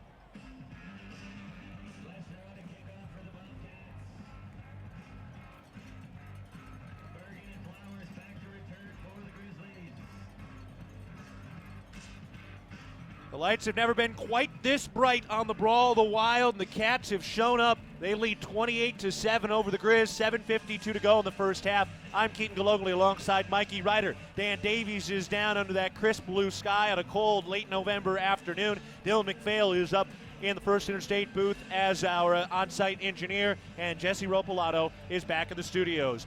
Here's Blake Glessner kicking it away after the Cats just completed a 16-play, 90-yard scoring drive. Catch is made by Malik Flowers inside the 5. He cuts back right, turns upfield, and he's brought down shy of the 20-yard line. There is a flag on the play, but a heck of a tackle back there by Tavian Williams, one of the wide receivers bringing him down. And I think they're going to get the same guy for the same penalty for a block below the waist. I think it's going to go on Aiden Parks again. We already had that earlier. Personal foul, illegal block below waist. Kicking team number 23. 15-yard penalty added into play. 1st and 10, Montana. Yeah, so again, we talked about it before. When you're running down on kickoff team, you cannot go below the waist trying to destroy a block. And clearly these reps are looking out for that today. Not a real typical call that you see on kickoff, but they're on the hunt for today. 4 penalties, 50 yards levied against the Cats here. Montana takes over at their own 34, 7:46 to go in the first half. Cats up 28-7. Snap to Lucas Johnson, fakes the handoff, hit as he throws. It is caught by Roberts. Boy, he just barely caught that off the turf. They're going to give him the catch there, and credit Ben Seymour for a clean hit on Johnson. Really kind of pulled up at the last second, even though Johnson went down. That was smart. Yeah, and he delivered the ball a little bit short. Good catch by Mitch Roberts. Nice sure tackle by Simeon Woodard on that run-pass option. Lucas Johnson pulls it and fires it out there. Real good tackle by Simeon. 5-yard gain, 2nd and 5. Griz at their own 39-yard line in a shotgun formation. Here's the snap. Johnson looking to throw. Turns, looks left on a screen. That is caught. Running up the field along the numbers, and he's finally brought down across the 50-yard line. That time they were able to get a nice play. That was Nick Osmo on the catch and the run. So they are up to the 49-yard line in plus territory, and we've got a man down. Nolan Askelson is down again. He had gone off limping a little bit earlier. He is down on his back with a fresh knee brace on his right knee. He has his hands over the face mask, and he looks like he is in some pain, and that will take us to a Bozeman Health injury timeout. So we're going to take a break. 7 minutes to go in the second quarter. Cats up 28-7 over the Griz. This is Bobcat football from Learfield.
How would you like to be able to listen to us while synced up to your TV in the comfort of your own home? Go to syncmygame.com to find out how. Nolan Askelson going off with an apparent injury. Tyrell Thomas, one of those sixth-year guys who is 3-1 in his career against the Griz. He's spread out to the left side at the cornerback position. Simeon Woodard is the other cornerback on the right side of the field. And the Griz ready to take over, 1st and 10 at the 49-yard line. Tyrell Thomas, he broke up a pass right at the end of the Cat Griz game years ago to seal it. So this guy's familiar with this rivalry and has had quite a bit of success in it. Good to see him out here taking the field at the corner spot. Montana State up 28-7. 7 minutes to go in the first half. Thomas has had a lot of of his playing time cut, but he was still one of the guys who recruited Jeffrey Manning Jr. here from Oregon State. There are a couple of guys that grew up together in SoCal. And Tyrell's playing with a cast on his, I believe it's his left hand. Yes. Broken thumb. Yeah, it's a big old mitt on that left hand, so probably not going to pick anything off, but that's all right. Pistol formation, 1st and 10 from the 49-yard line for the Griz. Snap to Johnson, turns, he hands it off, Osmo into the line, and he is met by Callahan O'Reilly, who gets pushed back a couple extra steps, and that's a hearty 7-yard gain. Nick Osmo's a good runner, redshirt sophomore from Portland, Oregon. He's been a beast, 200-plus yards in each of his last 2 games. Yeah, he's just a downhill back, 218 pounds. Big collision there between him and Callahan O'Reilly. Another snap to Osmo again, into the line of scrimmage, and Rylan Ort was there coming downhill. He got the tackle, but not before they picked up the 3 yards needed for a first down. So a fresh set of downs. Griz working up at the 39-yard line in plus territory, trailing 28-7, 6:15 to go in the second quarter. This is a massive drive for the Griz. They get the football at the start of the second half. Cats have had everything they've wanted on the offensive end. Here's the snap. Johnson looking to throw, looking left, fires over the middle of the field. Incomplete, way behind the receiver. Oh, and they threw a flag. Where's that going? Whoa, that was late. Mitch Roberts was 5 or 6 yards past where that ball was. Maybe it was something against one of the receivers Pass deeper. interference, defense, number 9, 15-yard Wow. penalty What? from the previous spot. Automatic first down. That ball Wow. was thrown behind Roberts. I mean, and that was blanket coverage. That was unbelievable. I cannot believe that call. That pass wasn't even close. That is brutal. That's the second terrible pass interference call we've seen, and that pushes it up into a first down again. That's awful. That wasn't even catchable. It was literally behind Roberts. He could not have caught that ball. Back to work. Even to call him for holding there, it makes sense. But PI, you're right, it was uncatchable. From the back to work. the 24-yard line, Griz with a football. Here's the snap. They hand it off. Flowers runs right, makes a man miss in the backfield, trying to get to the outside, turns upfield to numbers, and he is brought down from behind by Danny Alui-Lakepa as he got to the first down marker. Another 10 yards picked up on the ground. The Griz getting a little momentum here. Yeah, Malik Flowers, he's dangerous on those end arounds. He's that dangerous kick returner, so we know he can get going, he can fly. Don't see him catch as many balls, but he did catch that touchdown pass on the first drive for the Grizzlies. Really good hustle by Danny Yu, getting him down there. Live to play another down. 2nd and short. From the 15-yard line, 2nd and 1. Griz in the red zone, down 28-7. Here's the snap. They hand it off, running right, and he dives forward for the first down. That was Xavier Harris, the running back who just came back from injury. So they pick up a first down inside the 15-yard line. 5:30 remaining in the second quarter, and the clock running after they reset the chains. From the right hash mark, Cat Country trying to get loud again. 2 receivers right, including a tight end tight to the line. Roberts spread out to the left side. Harris in the backfield. Here's the snap. Johnson fires to the left side. Caught by Roberts, and he makes Thomas miss. He's tackled forward, shy of the goal line by Rylan Ort. You can kind of see the impact of that cast on his hand. He couldn't really grip him around the waist. Yeah, it's hard to wrap up there when you're tackling, especially when it's a one-on-one situation. 1st and goal from the 1 for the Griz. Pistol formation, snap, fake the handoff, fade route left side, incomplete. 2nd and 1 at the goal line coming up for the Griz with just under 5 minutes remaining in the first half. Cats up 28-7, and the Griz get the football to start the second half.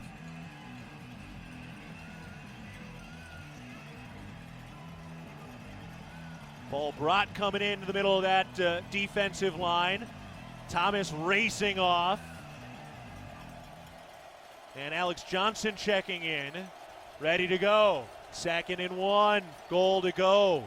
Pistol formation for the Griz. The snap, Johnson hands it off. Osmo, no, it's loose, fumbled, loose inside the 5. We got it. Recovered, Callahan O'Reilly. He recovers the loose ball inside the 5. How about that? What a stop for the Bobcats. The Griz had 1 yard to go to punch it in. Lucas Johnson running right. He just kind of lost it on the exchange, and as it was bouncing to the right of the line, Callahan O'Reilly won the foot race for that loose football, and a guy who's got a great shot to be an All-American this year has recovered that loose ball inside the 5. Cats to take over. And how many turnovers does Callahan O'Reilly be involved with this season? You know what? That was my first thought too, Dan, when he He rolled over there, and I saw his number. He's been a part of some big turnovers. Good to see by the senior captain from Bozeman High. What a big turning point right at the goal line. Cats up 28-7, 4:51 remaining in the first half. Tommy Malott standing in his own end zone, takes the shotgun snap, he hands it off. That's Garrett Kuhn, who slips through the middle of that big old wall. Wow, somehow got through for at least 3 yards. That's a heck of a little move by Garrett Kuhn, who gets his first carry of the day. Yeah, you mentioned it. That's the first time we've seen him get any touches. The Sheridan native, he's getting more and more carries as the season's gone on as a result of some injuries and all. He's the Sheridan pride. I talked to a couple of my buddies that live down there in Wyoming, and there's a big group of Bobcat contingent making the trip up to Bozeman from Sheridan to support both he and Coy Steele. Pretty fun to see from the Wyoming contingent. Shotgun formation, 2nd and 7. Cats at their own 6-yard line after the Callahan-O'Reilly fumble recovery. Here's the snap. They hand it off. Kuhn runs left, and he's undercut. Ooh, just barely. Almost got to the outside there. Bobcat football presented by My McDonald's Reward. Download the McDonald's app to start earning free McDonald's and great game day deals. That brings up 3rd and 7. Montana State at their own 6-yard line at their own 9-yard line with 4 minutes remaining in the first half. Cats up 28-7 there in the huddle. Yeah, this would be huge as you're backed up to try and move the sticks here. My guess is Tommy Malott's going to get the ball. Montana State 2 for 3 on 3rd down conversions. One receiver left, one to the right. Kuhn in the backfield along with Malott. Here's the snap. They fake the handoff. Malott running left. He's got space. Outside the numbers. He slips off one tackler. Down the left sideline. Tiptoeing along the paint. And he's up near the 30-yard line. No, they're going to say he's out, backstepping out of bounds at the 22. Either way, First Interstate Bank first down for the Cats. There he is on the quarterback keep. That defense over pursues just a touch. In that particular situation, it's the safety that is the quarterback player on the zone read keep, and that was one-on-one with Nash Fausch. I know that this Bobcat offense feels good about their opportunities when they get to the second level, trying to out-athlete those safeties of the Montana Grizzlies. Tommy Malott over 100 yards on the ground in the first half. Shotgun snap on first down. He hands it off. Elijah Elliott runs right, and he sheds one of the defensive tackles and pushes forward just shy of the first down marker. He had 300 pounds on his back, and he just shimmied it off. And he's done that time and time again. He gets skinny through those small creases, makes guys miss in traffic right there. He uses a little bit of power. Good to see him be so productive on the big stage. What an incredible performance by Elijah Elliott all throughout the year. Approaching 100 yards in the first half. Cats up 28-7, 2:25 remaining in the first half. They've got a chance here to really chew up some clock and start to grab a stranglehold of this ball game. We've got a lot of football left, so you're not going to get ahead of yourself, but this is a huge drive, and Montana State already went for 90 yards and a touchdown on their previous drive, and now a little confusion, and the Cats are going to call a timeout. Looking for small business support from IT and accounting to recruiting and marketing, Cosentus offers a wide range of business services to optimize your growth. Check them out at cosentus.com. Staying here, 2nd and 2 for the Cats at their own 30-yard line. 2:12 to play in the first half. It's Montana State 28, the Griz 7. Yeah, I'm going to go back to this offensive line that really has controlled the line of scrimmage. And it doesn't matter the level of football, you got to win at the line of scrimmage, and the Cats have done that today, I think, both offensively and defensively. This is a nice manageable second down. If you can get some more points here before half, that would sure be nice for this Bobcat O. Bobcat football is brought to you by Bridger Steel. Create lasting beauty with Bridger Steel metal roofing, siding, and accent panels. Cats have one timeout left in this first half with 2:12 remaining. Montana State up 28-7 over the Griz. Two receivers spread out to the left side. That's Patterson and Dowler. One to the right, that's Thomas. Elliott in the backfield next to Malott.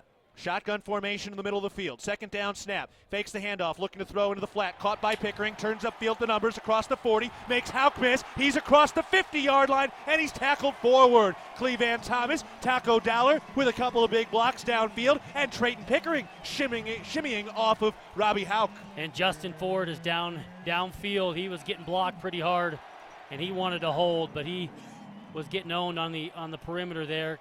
Credit Cleveland Thomas for the blocking. Good to see him utilize a little pass game. The Sunburst native with a big catch in the Cat Griz game. Cats up to the 42-yard line after that First Interstate Bank first down into plus territory, leading 28-7. Here's the snap. They hand it off. Elliott runs left. He spins off a linebacker, carries two white jerseys forward, and he's finally stopped. at the 36-yard line. He is incredibly strong. Second and short coming up. He comes off that first hit. It's a pretty good hit. Braxton Hill comes down there. You know what? That was Wellnell coming downhill and actually got him darn near ear hold, and he spun out of it and fell forward. Well, now second on the team in tackles. He came in close to 80 this year. 1:20 remaining in the first half. Cats up 28-7. They're facing second and fourth, the 36-yard line. This drive started inside their own 5 after a Callahan-O'Reilly fumble recovery. Here's the snap. The throw way over the head of Elijah Elliott. Tried to throw to the left side out in the flat. That wasn't even close. Only the third passing attempt by the Cats today. Yeah, it's a smart decision. He knew he had pressure. He wasn't going to try and force it there. Second down is a big pressure down for this Grizzly defense. I would look for more of the same here on 3rd and 4. Montana State 3 for 4 on third downs, but that one they didn't convert. They scored a touchdown on 4th down. Celebrate the Cats with some delicious McKenzie River pizza. They got all your tailgating and post-game celebration grub covered. Order online at McKenzieRiverPizza.com. One receiver to the left, 3 to the right, including Pickering, a tight end. Elliott in the backfield next to Malott. He shuffles over to the right side. Here's the shotgun snap. Malott runs up the middle, shuffles off the linebacker, pushing the pile forward, and he's got the first down. They convert on 3rd down again. Needed 4. He got 5. First Interstate Bank first down as the Cats approach the 30-yard line. Montana State approaching 300 yards on the ground in the first half against the best rushing defense in the Big Sky. Done by a lot of creativity, different personnel groupings. But credit to this offensive line clearing the way. Under a minute to go in the first half. Cats only have 1 timeout here. 2 receivers left, 3 to the right, including Elliott. Malott in an empty backfield in a shotgun formation on first down. Takes a chest-high snap, looking to throw. He fires into the flat. That is caught on the left side. Willie Patterson has it, and he is brought down at the 20-yard line. Good to see Willie Patterson get a touch on senior day in a big game. That was just a little token. A hitch route, nothing fancy there. He runs up to the sticks and turns around. Good timing pattern, good throw by Tommy Malott. Put it right on his numbers. This drive started at the Cats' own 3-yard line. They're in the Rosauers red zone at the 20 with 30 seconds left and 1 timeout, up 28-7. Here's the snap. They give it to Elliott. He runs left, this time brought down in the backfield. Timeout called by Brent Vegan. Beautiful tackle by Marcus Wellnell coming downhill right in the middle, and they're finally able to get the Cats to go backwards, but that has been rare today. Know what's below. Tap, click, or call 811 before you dig. Brought to you by Montana811.org. All right, Mikey, how do you play this? You got 22 seconds left in the first half. You're facing 2nd and 11 at the 21-yard line, leading 28-7, no timeouts. You know, you really have 2 trains of thought here. In the red zone, to me, you have a couple plays in your playbook that you feel, could maybe what you call element plays. They may have a little bit of trickery to them.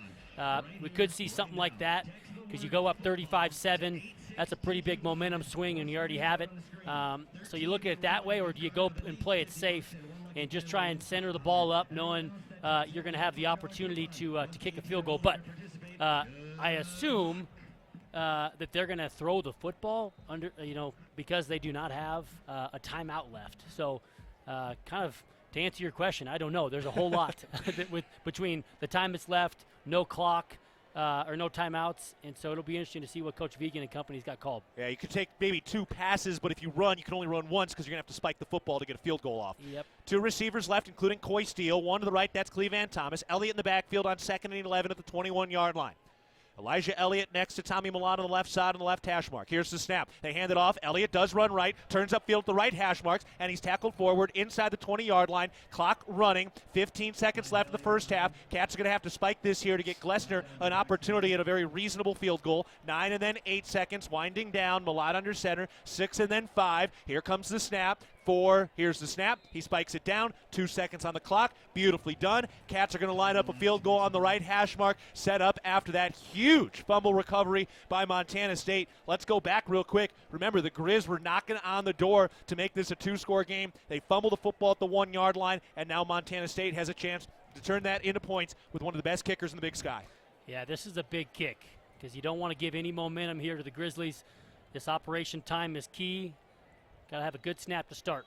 Now a whistle and a timeout called by the Griz. This is going to be a 34-yard attempt for Blake Glessner.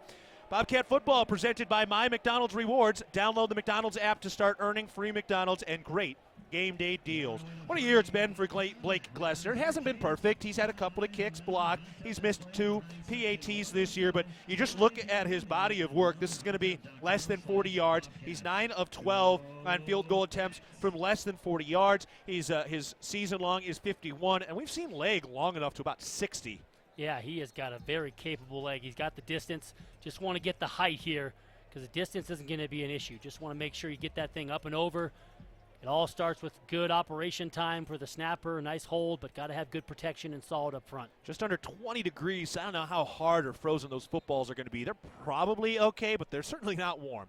Tommy Sullivan ready to go. Bryce Layton set up at the 24-yard line. Here's the snap. Here's the hold. That kick is up, and that kick is good. Blake Glessner, as the first half expires, kicks it through the uprights, and Montana State has a 31-7 lead at the end of the first half. They mash on the ground. 267 yards on the ground, and Dan Davies is down on the sidelines with head coach Brent Vigen. I know it's good when your team doesn't have to punt, but how about your offensive line and the guys blocking downfield? Yeah, great combination of play calling and playmaking. You know, our guys are opening holes, whether it's been Elijah, Tommy, Sean. Those guys are finding creases, and we're staying ahead of the chains, hardly getting any third downs. But yeah, that's one half of football, but really appreciate that first half effort. Boy, it's a great effort, and you got to turn over there and deep into the red zone there. Yeah, defense hung on there, created a turnover. We went the long way, got some more points on the board. But a lot of game left, 31-7, but we're in a good spot now. We got to keep it on. Take this momentum into halftime. Sounds good, thanks. Back to you guys. Thank you. Dan Davies down on the sideline with head coach Brent Vigen. The Cats lead 31-7 at halftime against the Griz. We'll take a break as we get into halftime. This is Bobcat football from Learfield.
We're going to do it. We're ready to go.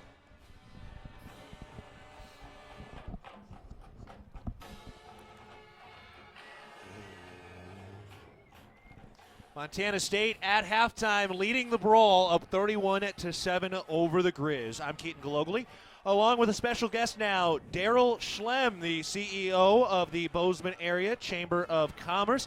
Daryl, how we doing? Hey, great. Thanks for having me up here today. Really appreciate it. Yeah, absolutely. Boy, heck of a day today. Heck of a week with College Game Day in town. Quite a little boost for Bozeman and Montana, huh? You know, it is. And, Cat Griz game alone, when you have it on top of it, is about a $3 million weekend just because of the Brawl of the Wild and normal. And then you add ESPN and coming here today to do broadcasting, I'm telling you, we probably added another $1 million plus to our economy just because people coming to see the show, participating even without tickets. If you see outside the gates today, people without tickets just trying to look and see what's the Brawl of the Wild like and be able to come here. So great impact for us. And what I talked about earlier was that basically it's an economic impact to our businesses today, ongoing. Some may like it, some may not.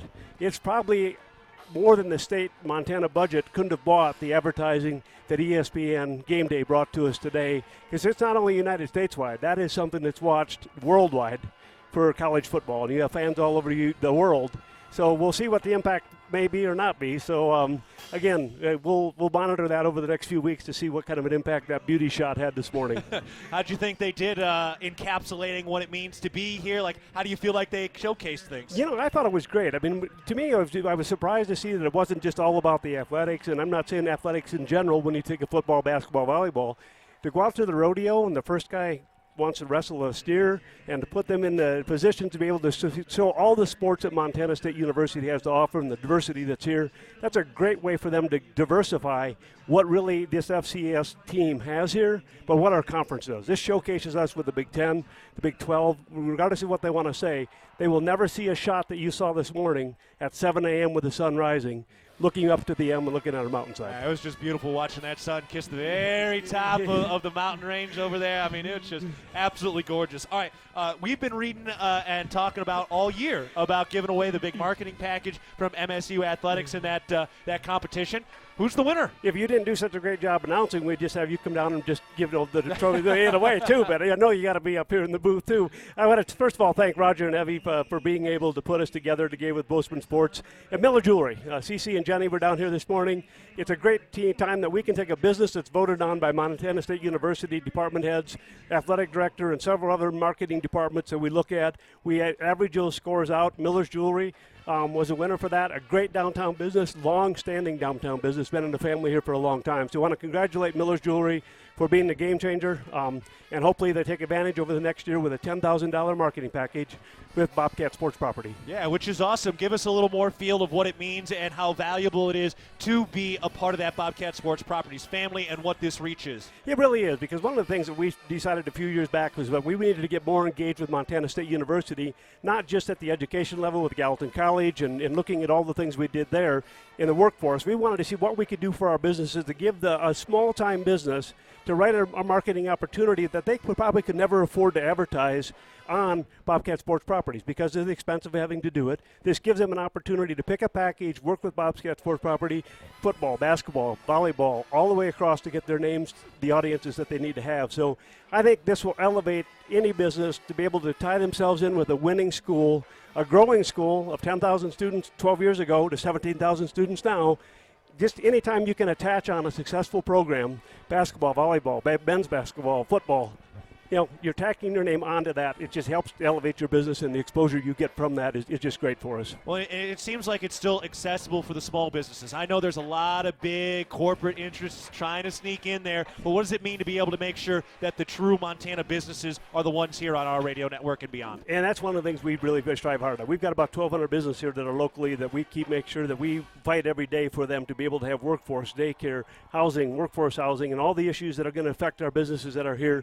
But having that contact here with Montana State University, one-on-one, we're still small enough and we can get the businesses introduced to Roger, to Evie. We can get them to Leon, the athletic director, to President Casado, to all that personal contact for all small business owners that are struggling. The research department here, I can go on and on and on. The number of fingers that stretch out from Montana State University that makes this community and our businesses successful. So awesome. Daryl Schlem, the CEO of the Bozeman Area Chamber of Commerce. Anything else to add before we say goodbye? No, I just want to thank Montana State University. Congratulations to Miller Jewelry, and go Cats. All right, beautiful. Let's carry that second half out. All right, Daryl, appreciate the time. The CEO of the Bozeman Area Chamber of Commerce. We will take a break. We're at halftime. Cats lead it 31-7 over the Griz. This is Bobcat football from Learfield.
Okay.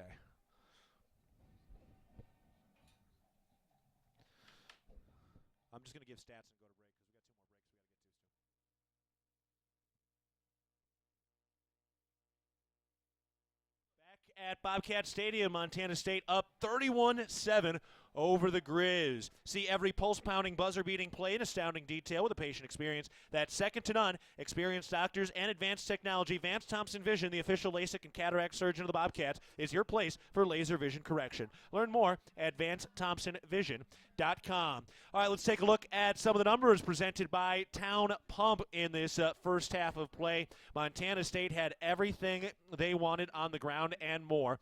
Nobody had rushed for over 192 yards against this Griz defense. Montana State rushed for 267 yards in the first half alone. They averaged 7.5 yards per carry. Overall, 306 yards of offense by Montana State.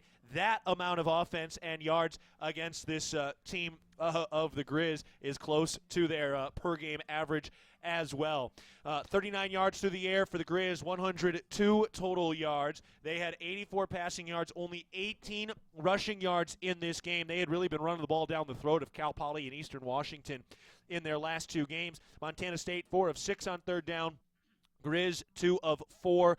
We also saw for Montana State, they scored on all 4 of their red zone possessions. They have forced 2 turnovers in this game, and they possessed the ball for 19 minutes versus 10 for the Griz. And one of the big strengths versus strength was the sacking ability, the ability to bring down the quarterback by the Griz and the Cats' offensive line. 0 sacks recorded by the Griz in that first half. Tommy Mellott, 2 of 4 through the air, 39 yards, no touchdowns, no interceptions. One catch from Trayton Pickering for 28, one catch for Willie Patterson for 11. Tommy Mellott, 119 yards, 2 touchdowns in his first start in the Brawl of the Wild. Elijah Elliott, 10 carries, 87 yards. Sean Chambers back into the lineup, 10 carries, 42 yards and a touchdown. Marquis Johnson, 2 carries for 14. Garrett Kuhn, 2 for 5. On the other side, Lucas Johnson, 9 for 15 through the air, 84 yards. Nick Osmo, 8 carries, 34 yards. And Mitch Roberts, 4 catches for 32 yards to lead the way. Malik Flowers had 1 catch of 30 yards for a touchdown. That was a heck of a catch. He had some really good coverage on him, but was able to haul that in. Mikey, that was a heck of a first half by the Cats. Their ability to run the football. We knew they could do it. We thought they'd probably be able to do it, but not like that. Yeah, and just not so fast. And it happened, right in that first series. And in a game like this, you really expect, a chunk play here, 2 yards, 3 yards, and then you're able to bust one. But it really was those first 8, 9 plays, they were 10, 11, 12 yards a pop. So I look for them to continue that same exact trend and lean on that offensive line here the second half. Take a break. Cats up 31-7 over the Griz at halftime. This is Bobcat football from Learfield.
All over the place in that first half. We'll take a quick look around the Big Sky scoreboard today. Idaho and Idaho State tied at 7 after 1 quarter of play. Weber State up 14-0 over Northern Arizona late in the first quarter. Northern Colorado is at Eastern Washington this afternoon. Portland State is at Cal Poly. And the big one tonight, UC Davis at Sac State. Sac State is undefeated. If they win and the Cats were to win, they would split the Big Sky title. But we're not getting ahead of ourselves. We still have an entire half of football to play, and we'll get to that when we get back. Bridger Brewing is home to award-winning locally crafted beer and pizza. Bridger Brewing, cheers to every adventure being better than the last. Cats leading 31-7 over the Griz. This is Bobcat football from Learfield.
With the Cats leading 31-7. Montana State getting ready to kick it off. We remind you that Bobcat Nation Toyota has created a rewards program specifically for you. As part of the Toyota Rewards program, you can win exclusive swag throughout the year, along with receiving a premium giveaway in the mail each time you bring your motor vehicle in to be serviced at your local Montana Toyota dealers.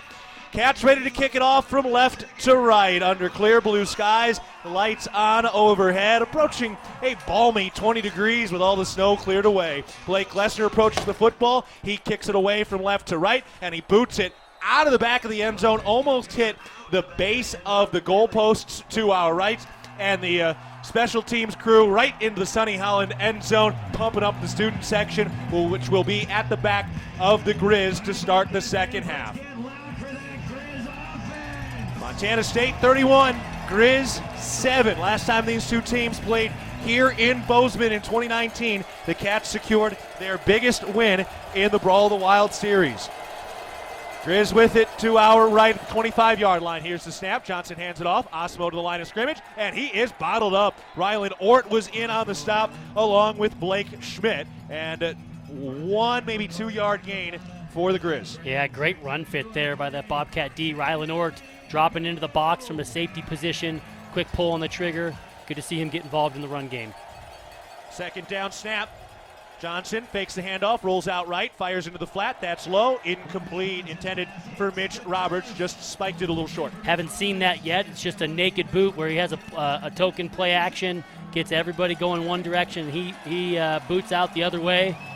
Haven't seen that yet, but that's one of their main route concepts, or trying to get into the route, or trying into the pass game, because they love getting Lucas Johnson on the run. Right there, he just short hops it to Roberts. 3rd and 8 from their own 27-yard line. 14:30 to play in the third quarter. Cats up 31-7.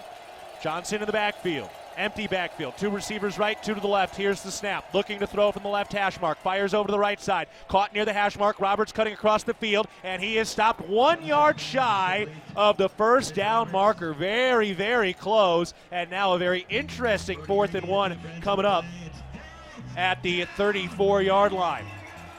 Yeah, surprised to see Roberts there, who is a heady senior, not know exactly where those sticks are at to try and move it. But wisely, this team is going to go ahead and punt it away. Patrick, this is the way you got to start the second half if you're a Bobcat. Absolutely, Dan. Patrick Roback, the punter, lined up back at the 20-yard line.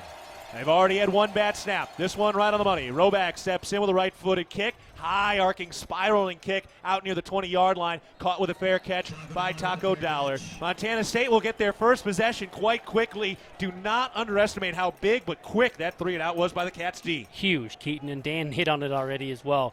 Coming out of the gate, getting that stop, and getting the ball back in your hands of your offense, who really has been darn near unstoppable in that first half, especially on the ground. So look for the same thing to happen for these Cats this second half, to just focus on the run game, lean on your offensive line, who's really dominated the trenches thus far. Cats had 267 yards on the ground, over 36 carries in that first half. Tommy Malott in the backfield on the left hash mark with Elijah Elliott to his right. Dollar in motion from left to right. Here's the snap. They give it to Elliott, and he is met right at the line of scrimmage. That was a good, clean tackle by Braxton Hill. By the way, with the Cats' prowess on the ground in that first half, they have now reached the mark of the second most rushing yards in program history in a single season, eclipsing the crew from last year in 2021. Yeah, and that's a feat, because we watched those games last season, and they ran the ball so successfully with a veteran offensive line. It just speaks to the culture and the identity of this offense. They want to run the football, and that all starts with the head ball coach.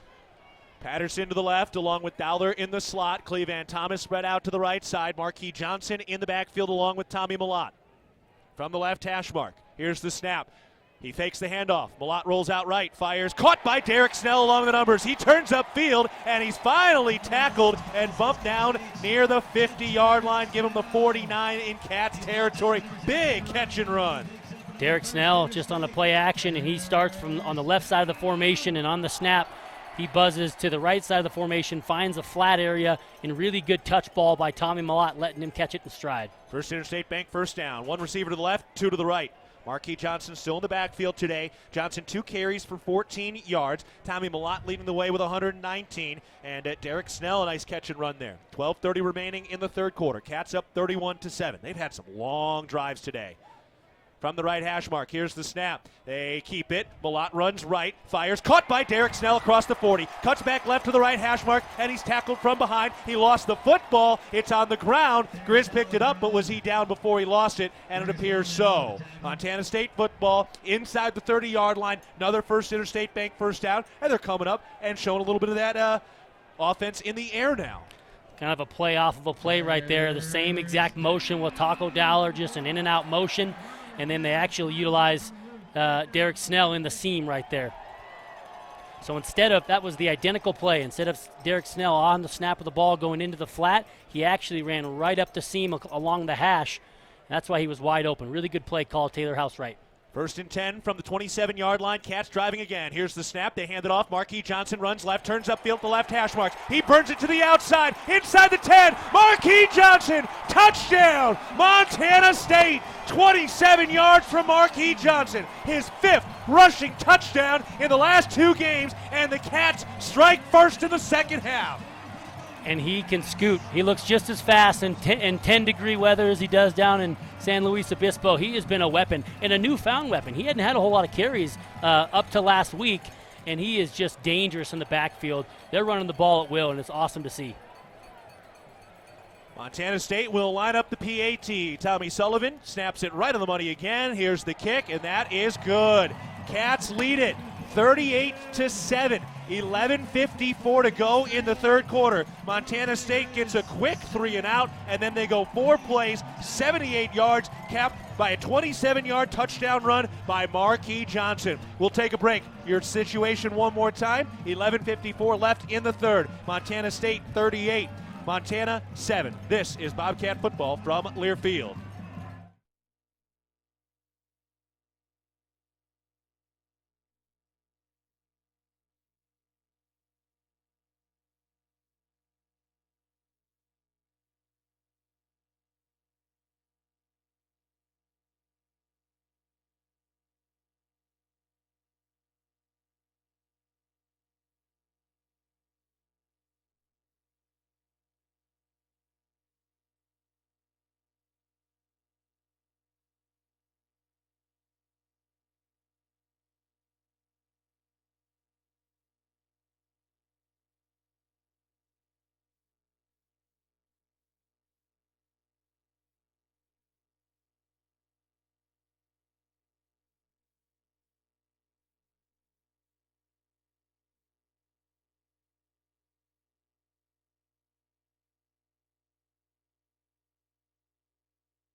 The Bozeman Come On In Hotel and Suites is a proud sponsor of MSU Athletics and the Montana State Alumni Association. The Come On In allows you to escape the ordinary while enjoying their numerous hotel and guest room amenities. Visit ComeOnIn.com to book your stay today. Cats lead at 38-7 over the Griz. 11:54 to play in the third quarter. Let's go down to our man on the sidelines, Dan Davies. Dan, here we go, rolling into this third quarter. Nice start for the Cats. Seem to be having some technical difficulties. It is cold down there. Technology doesn't always like that, but he will get it worked out here momentarily as the Cats get ready to kick it off from left to right. 11:54 to go in the third. Montana State up 38-7. This is a Grizzlies defense that came in allowing only 15 points per game. The Cats have 38. This is a key kickoff, one of the fastest ways to get momentum or special teams plays. Big cover unit for this team. Here's the boot, and no doubt about it, that thing lands on the back of the goal line behind the S of Montana State in front of the Sonny Holland end zone, and the student section ramping up as all those guys come curling around. Look, this isn't going to be the last home game of the season at Bobcat Stadium, but it's the last regular season game, and it's the last Brawl of the Wild for a lot of these guys, and those sixth-year seniors have a chance for their 4th win of their career against the Griz. That's a special number to hit. Yeah, there's no doubt about it. Got to finish. Got a lot of ball game left. Got to keep the foot on the gas. 1st and 10 at their own 25. Snap for the Griz. Johnson looking to throw. Steps up under pressure. That is caught for a first down by Fonz. Had plenty of time on that one, and they get the first down. Yeah, plenty of time. Just a 4-man rush as they go to empty. Cats have struggled just to get some one-on-one wins on the outside. Kenneth Iden and Ben Seymour. Somebody on the interior or the exterior of that defensive line. Got to win some one-on-ones to get some pressure on the quarterback. Empty backfield. Osmo spread out to the right side, trips to the left. Snap to Johnson on the left hash mark. Fires. That is caught by the tight end on the right side, and he spins forward across the first down marker and tackled across the 50 up to the 47-yard line. Nice catch and move by Cole Grossman, and a couple of big chunk plays this time for the Griz.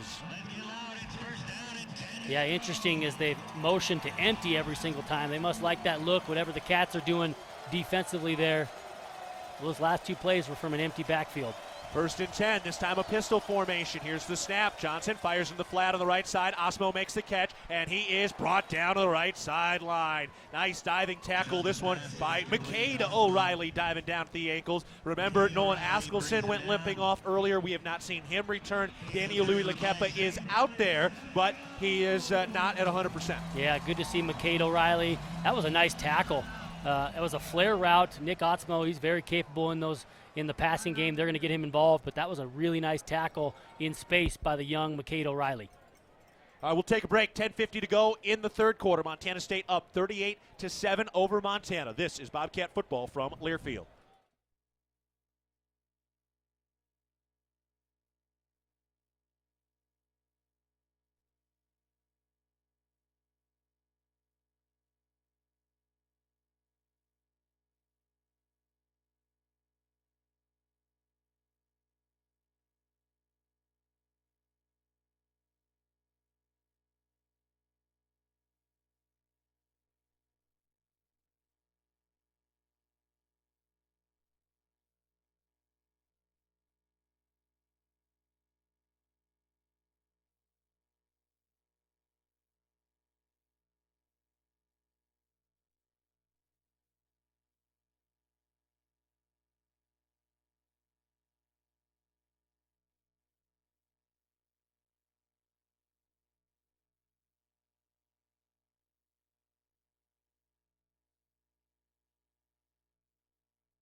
Time for our network station identification. This is Bobcat football.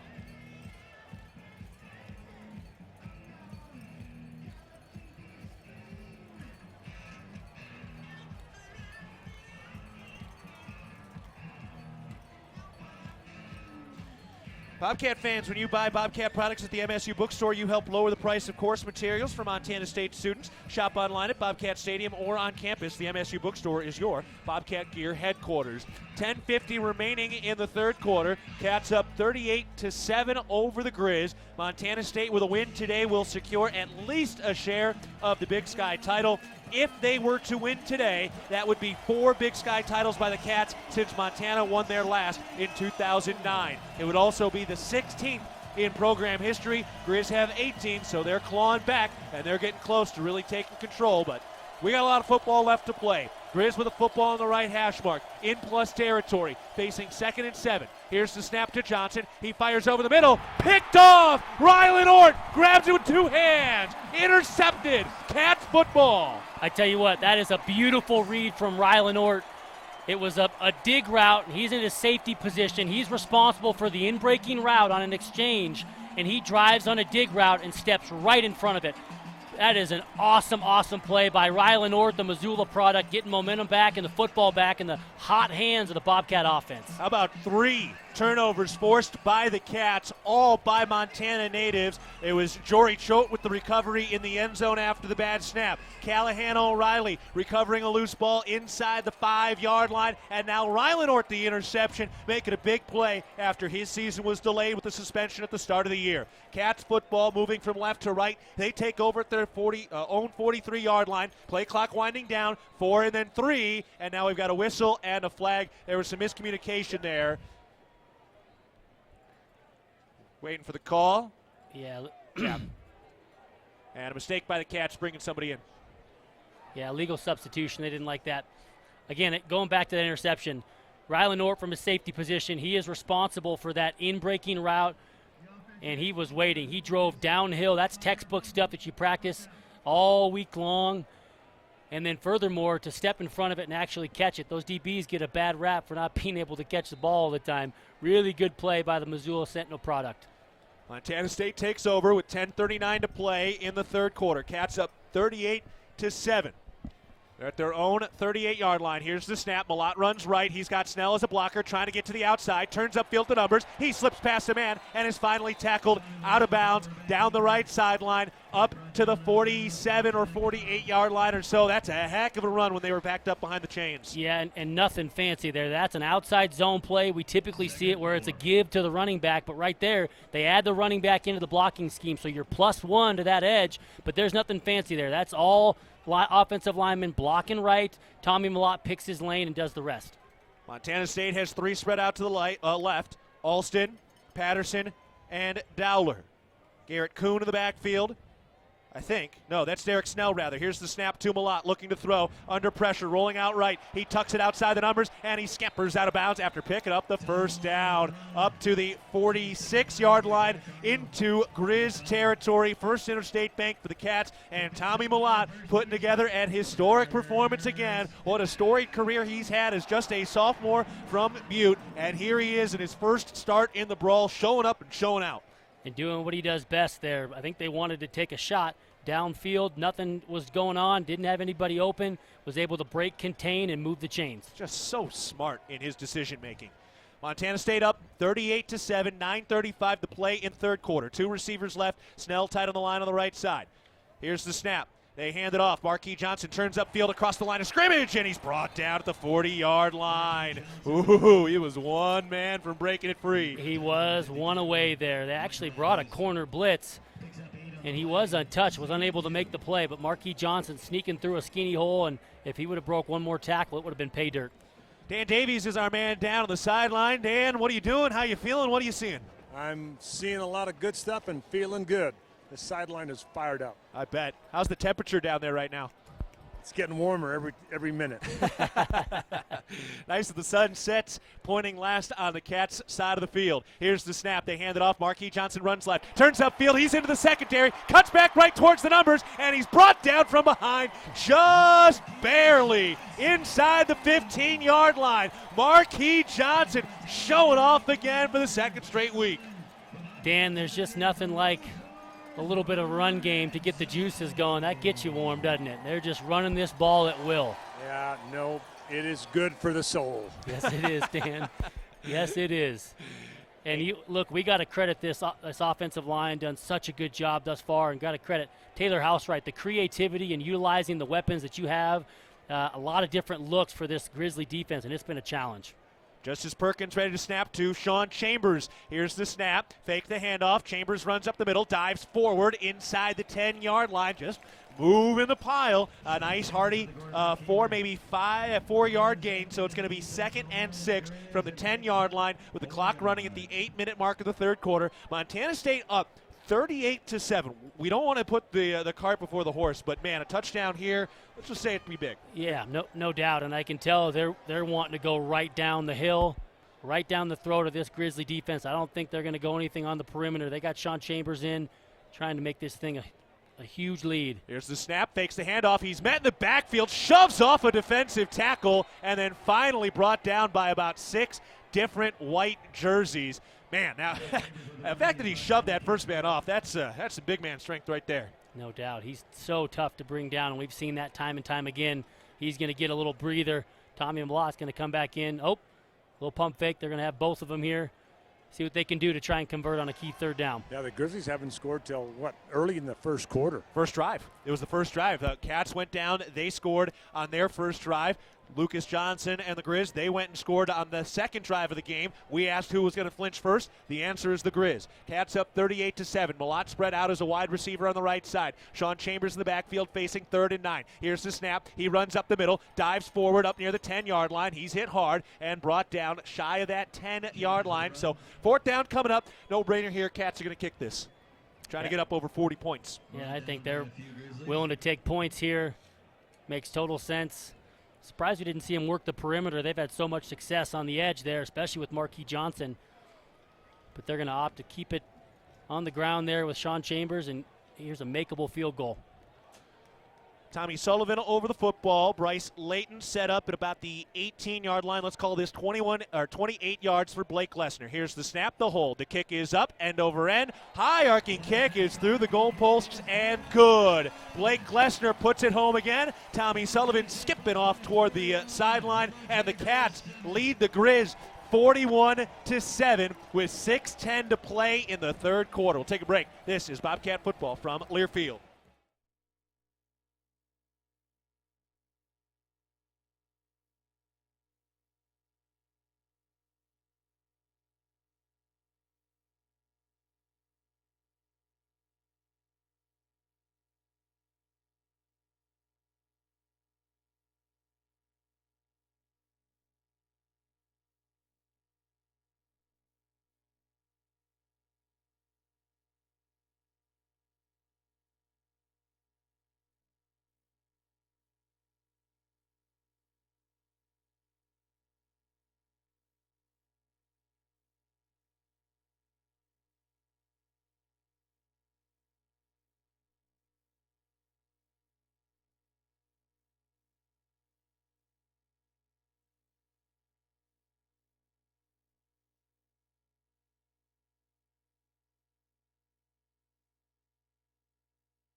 With 25 years of proud business service, Cosentus optimizes healthcare, dental, and small business solutions with a focus on your growth. Check them out today at cosentus.com.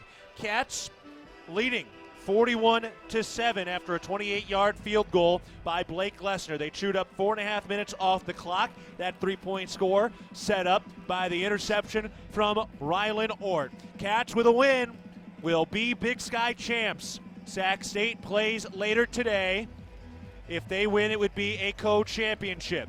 Here's the kick from Blake Lesnar from left to right. Another booming shot. And what an incredible effort by Blake Lesnar. This one into the end zone, bouncing back out by the goalpost. Absolutely nullifying an All-American kick returner for the Griz. We talked about it, how special teams are going to make such an impact, and they already have with a bad snap by the Grizzlies, but I cannot overemphasize how big those kicks are, and you really are just canceling a very, very dangerous threat in Malik Flowers. Montana State looking for their 5th undefeated Big Sky championship in program history. 6:10 remaining in the third quarter. Cats up 41-7. Here's the snap. Johnson hands it off. Osmo is bottled up immediately. The younger O'Reilly, McCade O'Reilly, in there to upend him. Yeah, that was a power play, so you got a guard pulling, and then you got somebody else leading up, and McCade O'Reilly sees that coming. Perfect run fist by that Bobcat D. Sometimes with those guys pulling, it can get a little bit tricky, but really disciplined football there by the Cats defense. How about the youth on this defense right now? Pistol formation. Here's the snap. Johnson looking to throw on second down. Takes a shot. That's caught by Roberts for the first down on that right sideline on a comeback route. And he is tackled just shy of the 40-yard line. No, right at the 40-yard line by James Campbell. And they throw a flag as Roberts was kind of over Campbell, who stood up on him and then upended Roberts. And we're going to see a flag here. Cats have been dinged by some tough penalties. Yeah. I have a Bobcat down here at the 20. Ben Seymour. Not a smart penalty there by James Campbell. After the play was over, unsportsmanlike conduct. Defense, number 4, is first of the game. 15-yard penalty at the end of the play. Automatic first down. Officials timeout for injury. And look, I'm trying to give defenders the benefit of the doubt most of the time. You guys know that, but that's not a good play. One, it was not good coverage. He gets beat in coverage and then gives up a pretty long ball there. I know he's frustrated, but you got to keep your cool. Can't give him any momentum in this situation. See every pulse-pounding, buzzer-beating play in astounding detail with a patient experience that's second to none. Experienced doctors and advanced technology. Vance Thompson Vision, the official LASIK and cataract surgeon of the Bobcats, is your place for laser vision correction. Learn more at VanceThompsonVision.com. Up to the 45-yard line in plus territory for the Griz. Here's the snap. They throw deep down the left field, or left sideline, and that is incomplete, underthrown, intended for Flowers with James Campbell on the coverage. Yeah, pretty good coverage going right back after James Campbell. That's not on accident, I can tell you that. Really good coverage. Didn't get his eyes back, but the ball was underthrown. Good coverage there for the Florida product. 5:15 remaining in the third. Cats up 41-7. Griz haven't scored since their first drive of the game. On 2nd and 10, here's the snap. Johnson steps up under pressure. He tucks it and runs to the right side, and he slides down near that 35-yard line. McCade O'Reilly jumping over him, and Lucas Johnson's a little banged up. He is down and in pain on that right sideline. For injury. And in a lot of pain. I'm not sure what happened. He just took a slide. McCade O'Reilly jumped over him. That was all clean. There was no contact there at all, and he is hurt. Yeah, that was interesting. He slid over the top of him there. I'm not... McCade he flew him. He cleared him easily. Yeah. It was a real good play by McCade. The Cats, for the most part, have really held their emotions in check. I know James Campbell picked up that unsportsmanlike penalty, but you think about Ben Seymour earlier when he gave Johnson a good clean, but kind of pulled up on a bump. We just really haven't seen them with that extracurricular activity, and they've been clean. This was a case where they were clean, and I'm not sure how Johnson got hurt there, but he looks like he is in a heap of pain after that baseball slide. Yeah, and who are we going to see here? Chris Brown is the Bozeman native. He has played sparingly in relief of Lucas Johnson for a couple games there. Last week, we actually saw a young freshman. And Daniel Britt? Yeah, Daniel Britt out of Las Vegas, and he was productive against Eastern Washington. Looks like Daniel Britt's going to get his number called here. Daniel Britt's a true dual threat guy.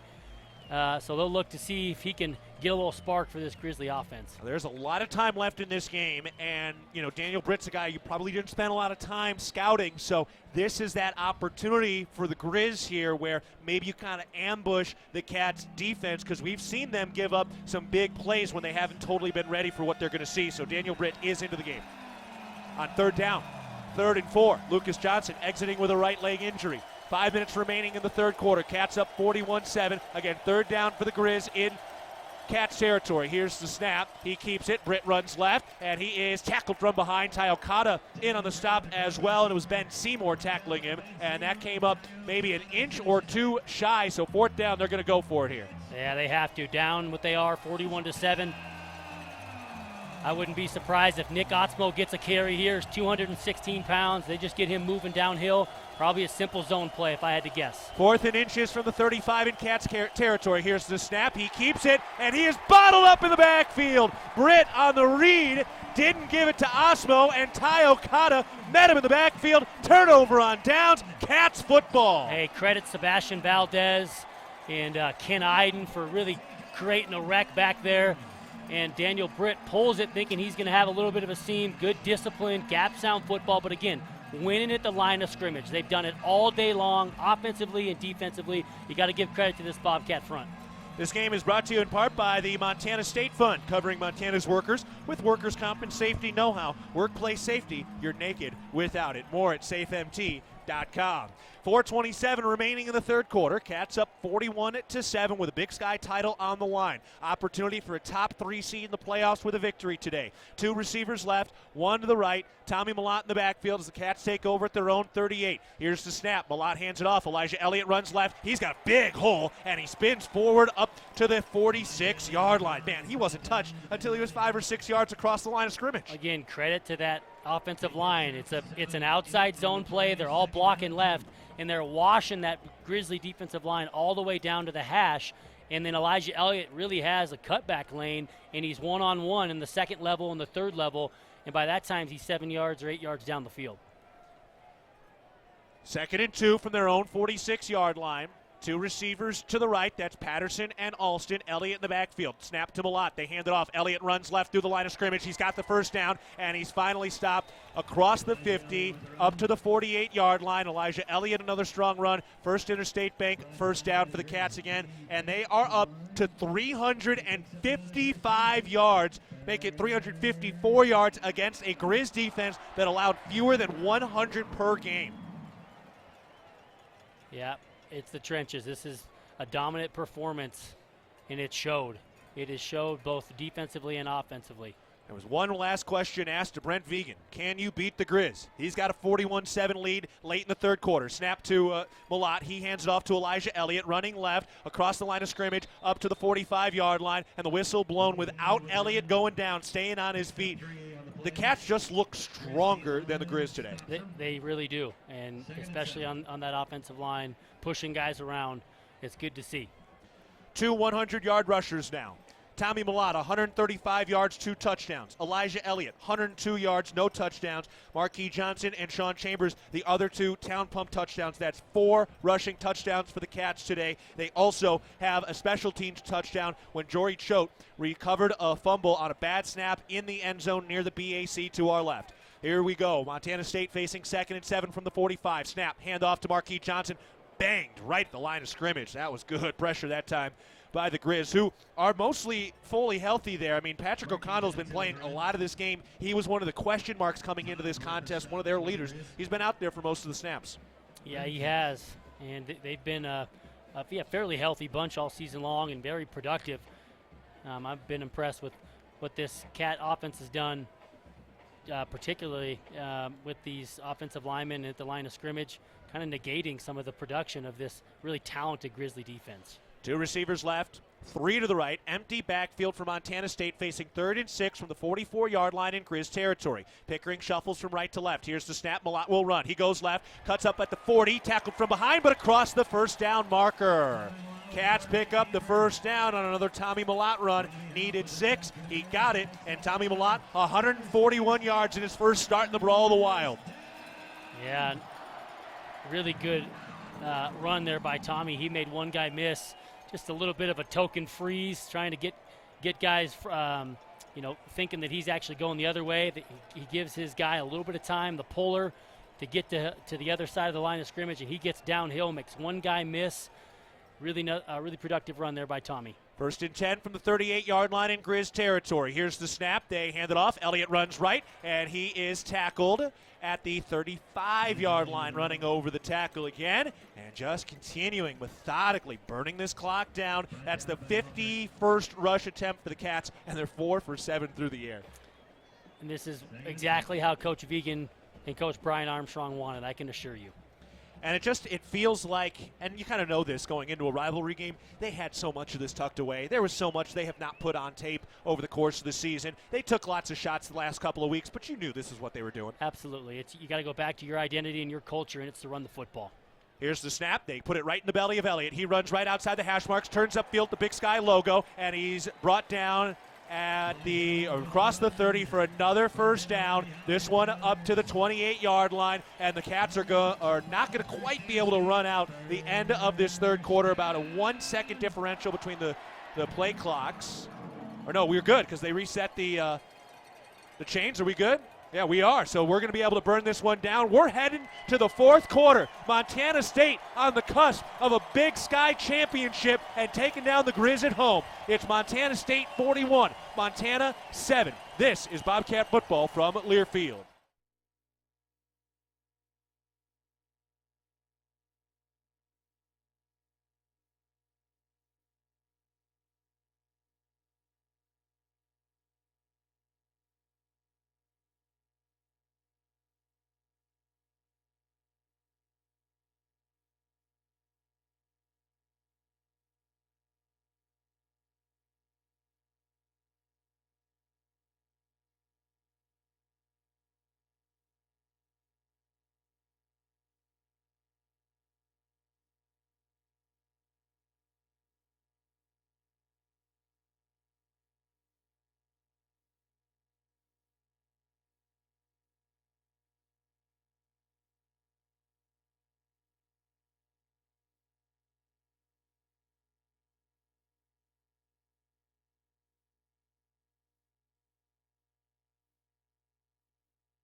If the Bobcats score a touchdown during this fourth quarter at any home or away game during the regular season, 4 lucky fans will be selected to win a prize. Sign up today at msubobcats.com/RAV4, the number 4.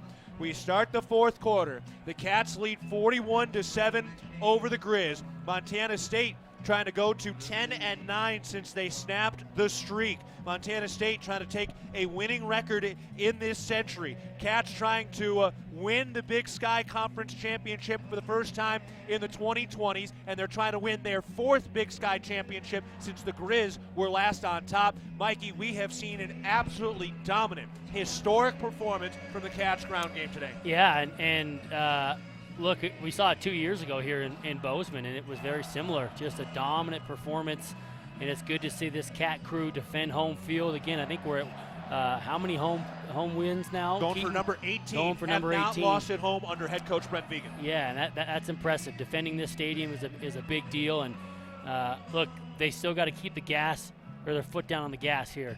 They got an opportunity to, in a rivalry game, you want to continue to pour it on. That's what they're going to do, and they're going to do it in the run game.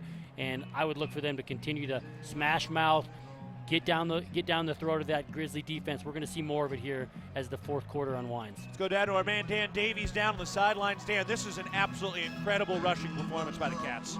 Yeah, without a doubt. And you're talking about you want to keep the gas on, going to make it more and more frustrating for the Grizzly football team, but namely the Grizzly defense.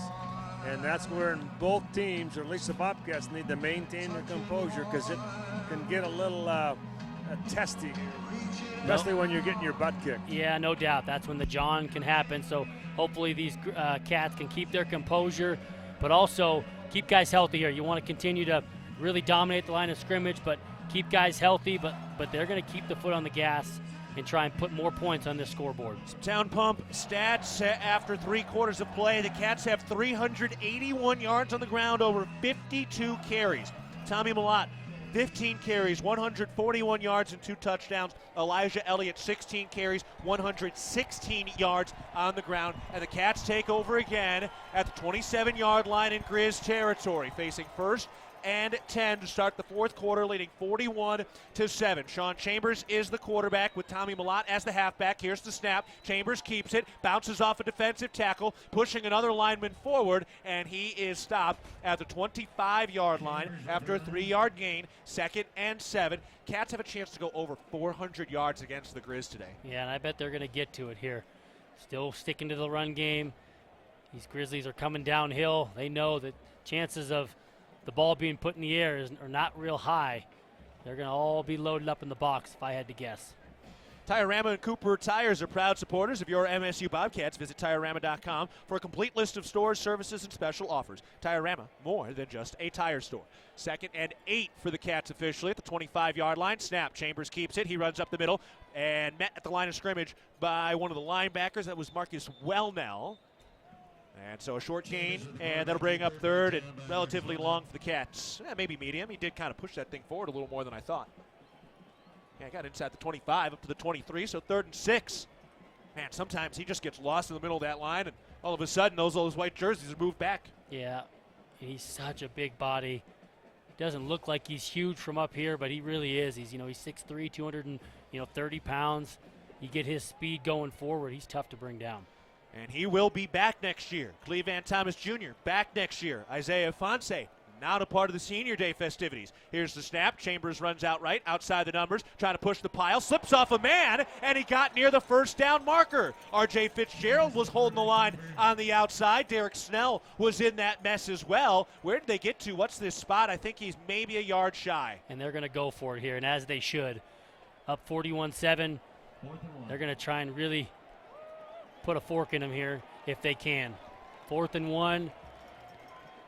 You're the best rushing team in the Big Sky, 2nd best rushing team in the nation. Cats need 1 yard on 4th and 1 at the 18-yard line of the Rose Hours red zone. True I formation with Derek Snell as the deep back. R.J. Fitzgerald is the fullback.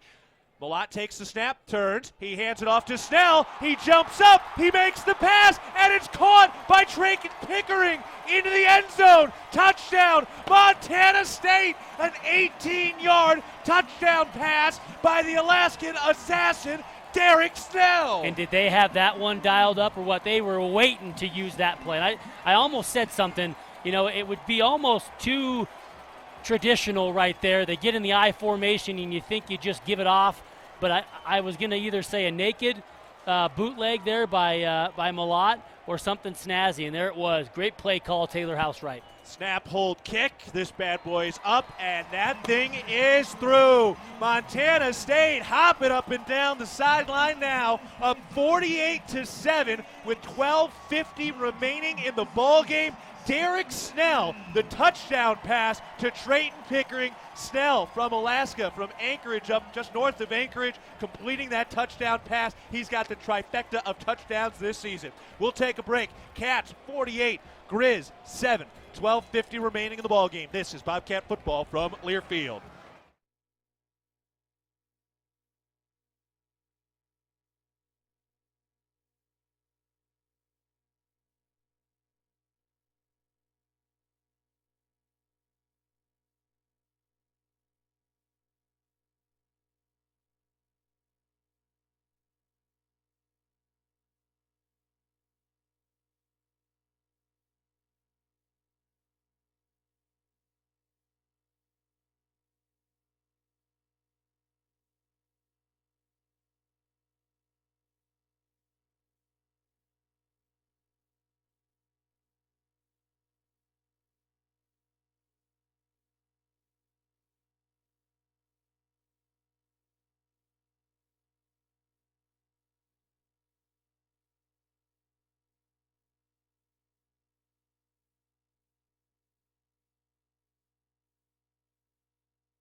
Check the video board out for some third quarter stats. Montana's Rib and Chop House has been serving Rocky Mountain communities for over 20 years. Our ability to grow has come through our commitment to Rocky Mountain hospitality, a concept which incorporates a casual attitude with our commitment to loyalty, safety, service, and quality food. We hope you'll be our guest at one of our Montana locations soon.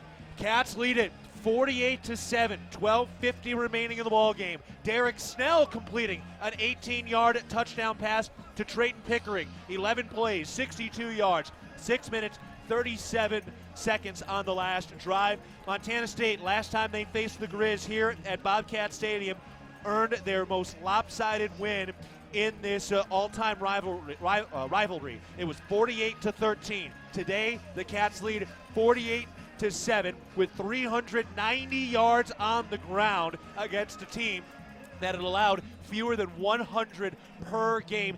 Cats are averaging that per quarter today. Yeah, it's been at will, and you have to credit this Bobcat offensive line. They have done anything and everything that they've wanted to do up front, and credit the play calling from Taylor Housewright. It's been an incredible effort all around. Lesnar kicks it away. This one caught by Flowers inside the 5. He's on the move, running right through the hash marks into the middle of the field. Tried to hurdle through and could not. Brought down with an ankle tackle as he was trying to jump through by Tavian Williams, who's had a couple of tackles. Yeah, good to see him come on and playing his role special teams. Thought that was a really good cover unit. Guys burning the edge, winning their one-on-ones, getting a dangerous kick returner down. Cats today have an opportunity for a second consecutive undefeated season at home, looking for their 18th straight win at Bobcat Stadium. Brent Vegan trying to go to 15-1 against Big Sky opponents and earn his first Big Sky championship in year 2. So Daniel Britt's back in at quarterback here. We haven't seen a ton out of him. A dual threat, real capable guy with his legs. Here's the snap. Britt will keep it. He runs up the middle. Ty Okada grabs his ankle and rips him down after a 5-yard gain, bringing up second down. How would you like to be able to listen to us while synced up to your TV in the comfort of your own home? Go to syncmygame.com to find out how. A win today would be the Cats' first undefeated Big Sky championship since 1976. Just over 12 minutes remaining in the game. Cats up 48-7. Daniel Britt in, the third-string quarterback, but he kind of jumped over Chris Brown today. Here's the snap. He takes it. He's on the move, running right. He got the first down, and he slips out of bounds up near the 40-yard line, just a little bit shy. Call it the 39. First down for the Griz with the clock about to keep moving at the 12-minute mark in the fourth. You got a young quarterback like this, and the playbook has naturally shrunk with him. You know, you don't want to put him in too much harm's way, but then again, you're down 48-7. Will be interesting to see if they're going to let him try and rip it down the field at all, if they're going to try and keep him pretty fairly consistent. Britt able to avoid a sack in the backfield. He's on the move across the line of scrimmage and up near that first down marker. Boy, he almost got brought down to the backfield by Hunter Parsons, but we found a way to keep it going and got up near that first down marker. And now Bobcat a little slow to get up, hard to see in the mess of guys down there. But with 11:33 to go in the ball game, the Cats lead 48-7. We'll take a Bozeman Health injury timeout. The score one more time: Montana State 48, Montana 7. 11:33 to go in the ball game. This is Bobcat football from Learfield.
Hey, Bobcat Nation, Toyota has created a rewards program specifically for you. As part of the Toyota Rewards program, you can win exclusive swag throughout the year, along with receiving a premium giveaway in the mail each time you bring your vehicle in to be serviced at your local Montana Toyota dealers.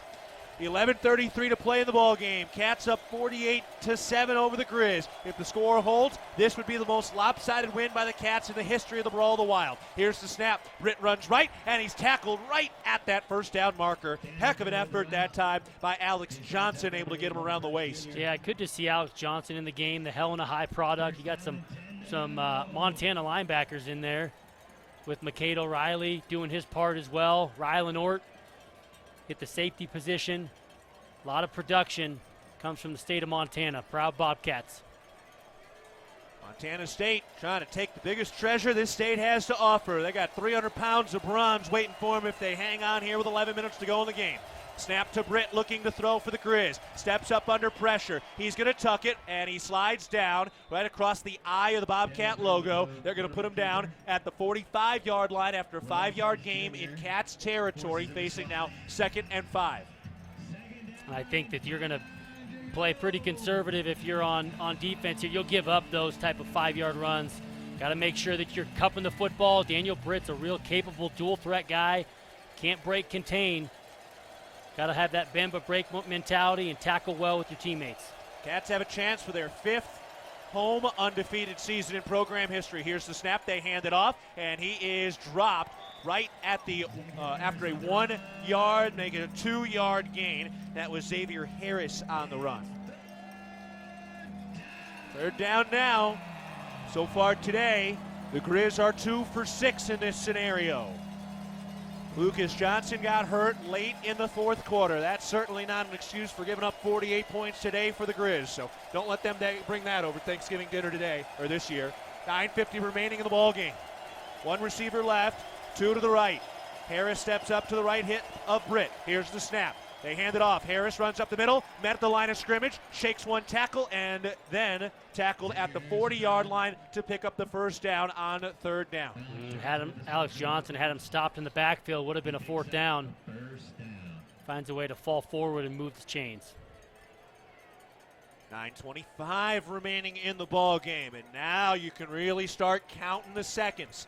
Cats up 48-7. A lot of second-string guys are in on defense for Montana State right now. Got more home games coming, but we're not thinking about anything but this. Snap to Daniel Britt, looking to throw. Fires over the middle. That is caught inside the 20-yard line. That was right on the money to Ryan Simpson over on the right hash mark inside the 20. Call it the 16-yard line, 1st down. Yeah, just a simple seam route.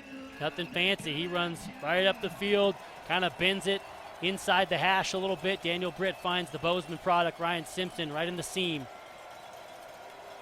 Jory Choate into the game as a linebacker. He had a fumble recovery for a touchdown earlier in this ball game to put up the 21st point for the Cats. Here's the snap. He's on the blitz, and Britt able to spin out of Choate, breaking out to the left side near the numbers, turns upfield inside the 5, popped as he dives toward the pylon, and he is just short of the goal line. What a sequence from 16 yards out, slipping Choate in the backfield, and then he got smoked at the goal line of the left pylon. You'd love to see Jory Choate find a way to make that tackle. He comes off of a pressure. He's just blitzing off the edge. He really was untouched. Believe it or not, sometimes those are the hardest ones to make. You're untouched, and you think it'd be pretty simple, but for whatever reason, it can be kind of difficult. 1st and goal to go for the 1-yard line. Griz fumbled in this scenario at the end of the 1st half. The snap, they hand it off. He runs up the middle, and he is through in the end zone. Touchdown for Isaiah Childs. His 4th touchdown of the year. The 1st score for the Griz since their 1st drive of the game. It's 48-13. PAT coming for the Griz. Yeah, missed opportunity there for that Bobcat D. Had him dead to rights. So they will line up their 2nd PAT of the ball game. Montana State up 48-13 with 8:20 to go in the game. But boy, with the way they've run the football, they're going to have a chance to really bleed this clock on the next possession. Here's the snap, the hold. This kick is up, and that is through. Although don't be surprised if maybe we see some special teams onside stuff. Yeah, I'm sure that they'll try and get that done. Bobby Houck being the special teams guy that he is, this Bobcat offense, I can assure you they're not going to have the foot off the accelerator here in terms of running the football. They're going to keep it on the ground and try and get more points on the board. We'll take a break. 8:20 to go in the ball game. Cats on the cusp of a Big Sky championship, up 48-14 over the Griz. Back after this. This is Bobcat football from Learfield.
Montana parents know parenting isn't easy. ParentingMontana.org provides you with a way to build the skills your child needs to be successful. ParentingMontana.org, tools for your child's success. 8:20 to go in the ball game. Cats up 48-14 over the Griz. Montana State has a chance to lock up at minimum a top 3 seed.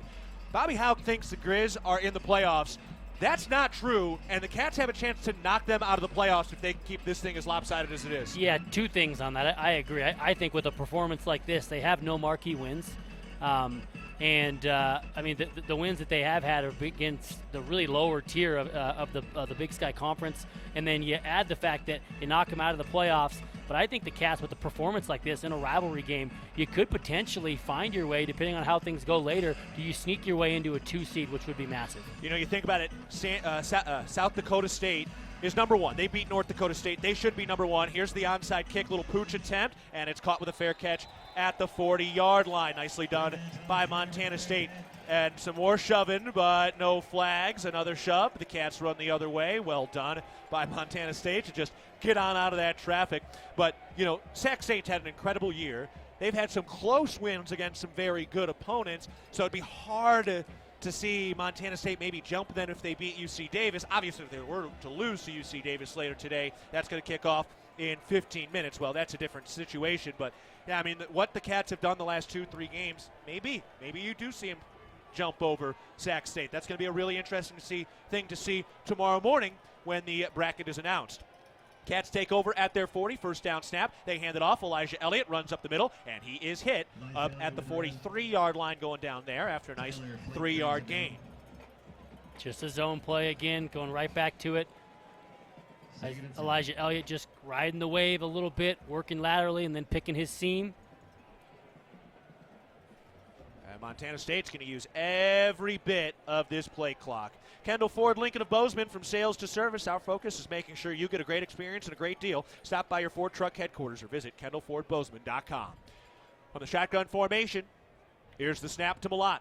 He keeps it, rolling out left, fires. That's caught by Trayton Pickering, turns upfield to numbers, and his pop stays on his feet, and it takes 4 white jerseys to finally bring him down after picking up the first Interstate Bank first down. Cats into the Griz territory now, up to the 47-yard line. Good to see the Sunburst native get a couple catches in the Cat-Griz rivalry. He's been, pretty quiet, most of the season, but, man, his catches are big ones, and he's a big, formidable target. And it'll be good to have him back next year as well. Pickering picking up his first touchdown reception of the year. This one coming from his tight end colleague, Derek Snell, who had a touchdown pass today. Cats have only attempted 9 passes, and this is about to be, more than likely, their 57th rush of the ballgame.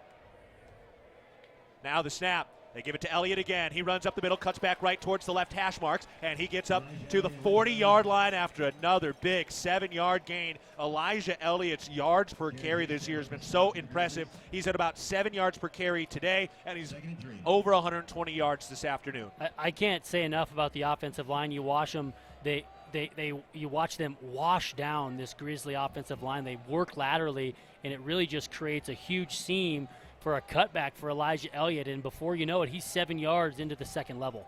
Joe McElroy is in there as the left guard. Colsane in there on the right side of the line. Rush Reimer on the left side as well. Excuse me, I said guard, I meant tackle. Here's the snap. They hand it off. Elliott does not take it. Malott keeps it. He fires to the right side. Trayton Pickering makes the catch near the line of near the first down marker, and he's able to pick up that first down up to the 35-yard line of the completion.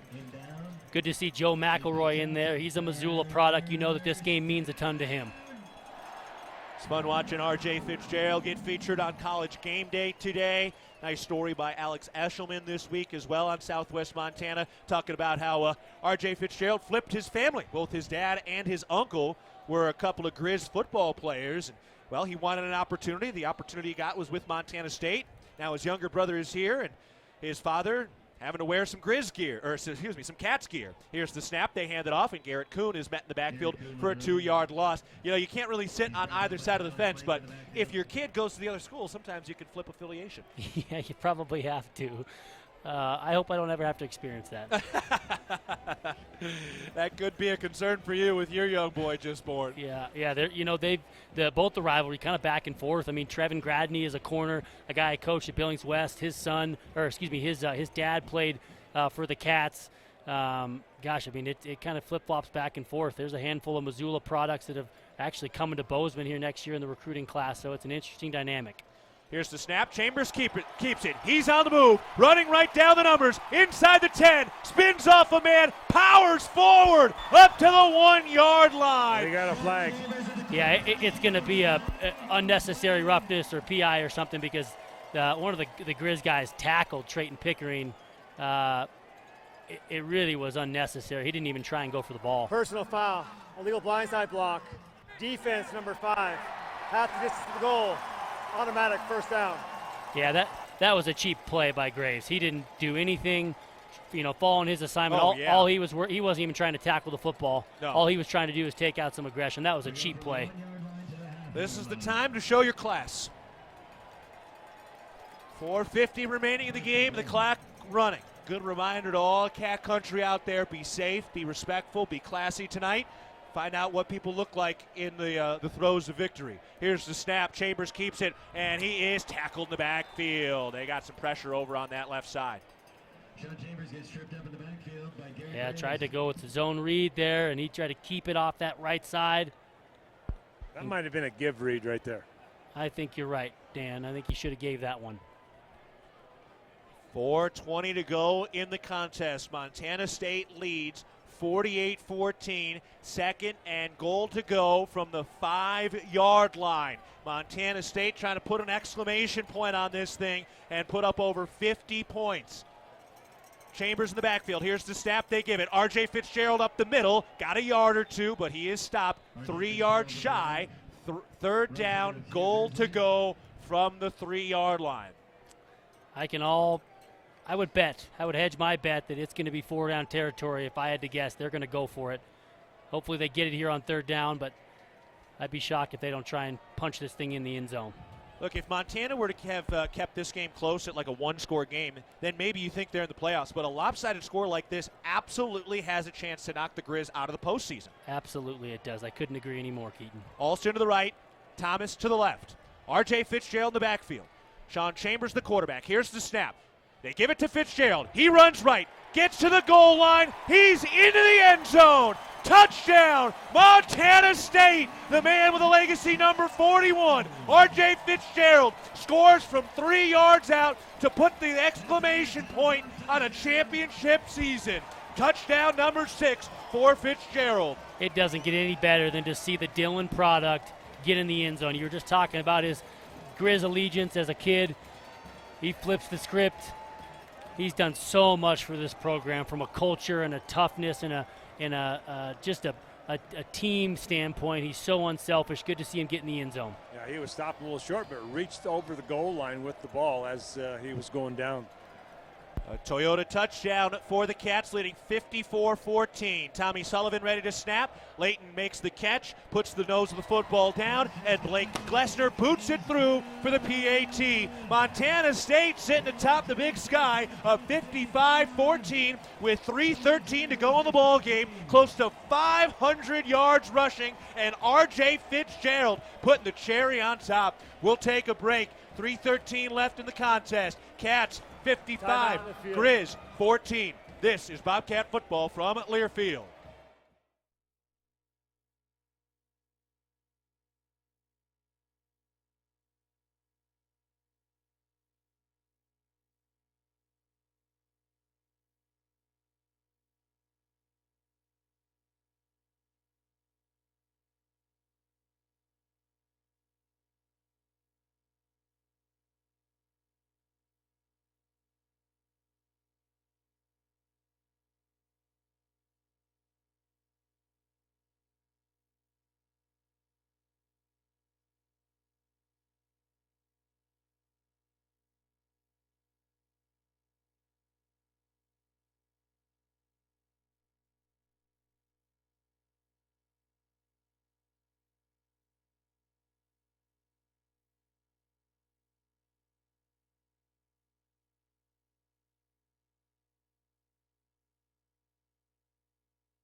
At Montana State University in Bozeman, we like to think outside, but not just because we have access to some of the best outdoor recreation on the planet. We like to think outside because we are creators, researchers, artists, and thinkers breaking boundaries in over 250 fields. Montana State University, mountains and mines.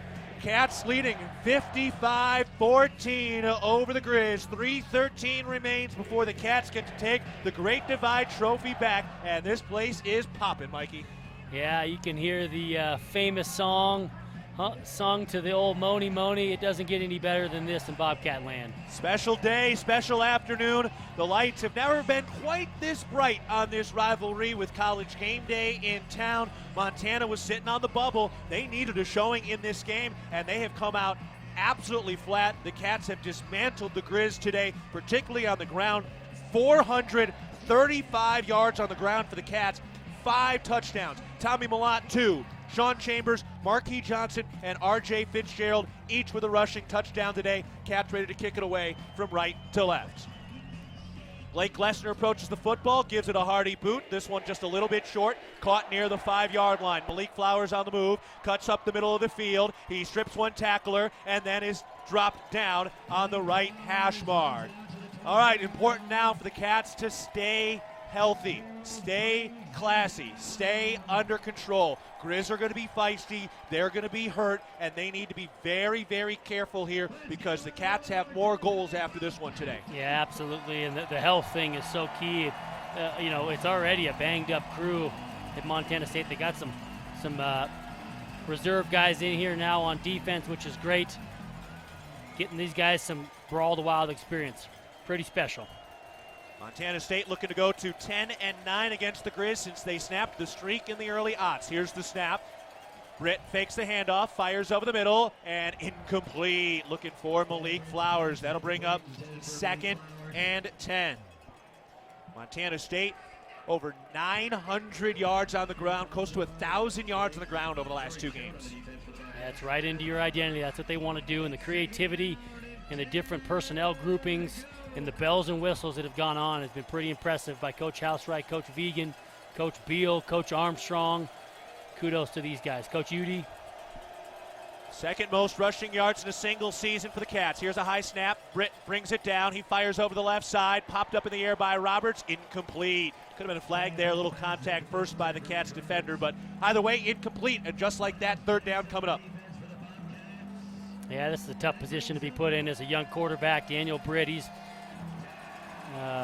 is a freshman, a redshirt freshman. He's from Las Vegas, Liberty High School there in Vegas. And he's a dual threat. I'm sure he's going to have a pretty good career, but tough situation he finds himself in here. Third and long. See what this young Bobcat defense can do to try and get a stop. Fewer than 3 minutes left in this ball game. Here's the snap. Britt looking to throw, fired over the middle. That's caught by Flowers at the 40-yard line for a first down, and he carries two Bobcats an extra 3 yards up to the 44-yard line. First down for the Griz, with Montana State leading 55-14. The clock running at the 2:50 mark of the fourth quarter. Plenty of time there for Daniel Britt to sit back there, throws a dig route to Flowers. He was pretty wide open. Plenty of time for Daniel Britt. A lot of police officers all lined up to our right on the route for the Griz to get back into the locker room. Here's the snap to Britt. He steps up under pressure, strips one tackler, gets past Jory Choate across the 50-yard line, cuts back at the 40 into Cats territory, and he's finally tackled there after a hearty gain by Daniel Britt. He was diving and dodging all through that secondary. Yeah, Tyson Pottinger on the tackle. He dodges a few guys. He's slippery back there. Most of the starters out for the Cats now, keeping people healthy for Montana State. They're going to have at least 2 home games if they get their wins in the playoffs. 2 minutes remaining in the ball game. Cats on their way to a Big Sky championship. Here's the chest high snap. Britt fires into the flat on the right side. That is caught by Flowers, and he spun out of bounds at the 31-yard line. Montana State's got a lot built up here. Man, getting close. 1:59 left. Yeah, good to see some of these young guys in here. Caden Dowler, the true freshman out of Billings West. He's in there at a safety spot. Tyson Pottinger. Really good to see these guys get some reps. Snap to Britt. Fires over the middle. That is caught inside the 10. Grossman into the end zone. Touchdown. Cole Grossman from 32 yards out. Able to strike and score. 55-20 now, but there is a flag on the field in the backfield of the Griz. Let's see what this call is. For now, that touchdown is good. The result of the play is a touchdown. After the play was over, personal foul, late hit, offense number 55. That 15-yard penalty being enforced on the kickoff. The lineman, Chris Walker. That's what we're talking about. You got to be really careful in this type of stretch when you're in a blowout game against your rival, when they feel like they've got things going in the wrong direction, and now they should feel like their playoff hopes are a little deflated. Especially if UC Davis wins. If UC Davis wins at Sac State today, I mean, I think that 100% knocks the Griz out. You'd be hard pressed to put 6 Big Sky teams in, and Davis would earn it. Here's the snap. The PAT is up, and that kick is good. So it's 55-21, Montana State on top with 1:53 to go in the ball game, and they're getting ready to close this thing out. What a special moment. Cats, for all those 6-year guys, about to pull their 4th win in their career here. They got a chance to go to 4-1 as we wind this thing down. Yeah, it's a pretty impressive feat. This is a bitter rivalry, and it's hard to get that done. The last 10 years, you know, it's gone 50-50 split. So that says a whole lot about the momentum here recently that the Cats have had, and it's a special thing to say that you're 4-1 against these Grizzlies. 1:53 remaining in the game. Griz ready to kick it away from left to right. Montana State up 55-21. They're starting to hit their stride, Mikey, and we were kind of asking, when will the Cats play a full 60 minutes? Today's been their best 60 minutes of the year, no doubt. Oh, without a doubt. And that is a kudos to a coaching staff getting this group of young men to do that, because that is hard to do. I've been in the locker room like that, and to get guys to perform when all the lights are on, game day.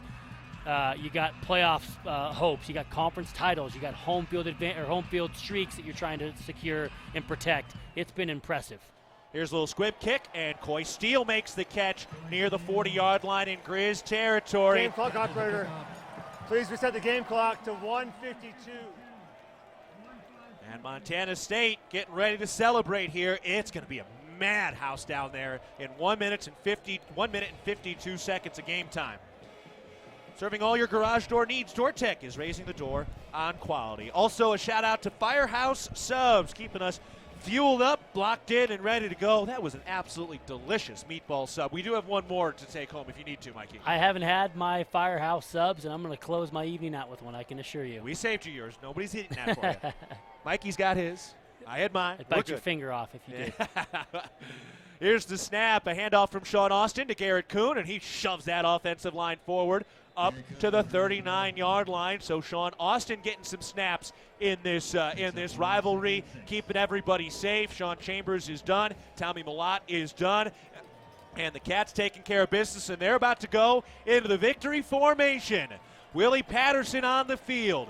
Tommy Millott on the field from Butte, able to put up a heck of a performance in his first start in the Brawl of the Wild. 141 yards and 2 touchdowns. R.J. Fitzgerald flanking him in the backfield.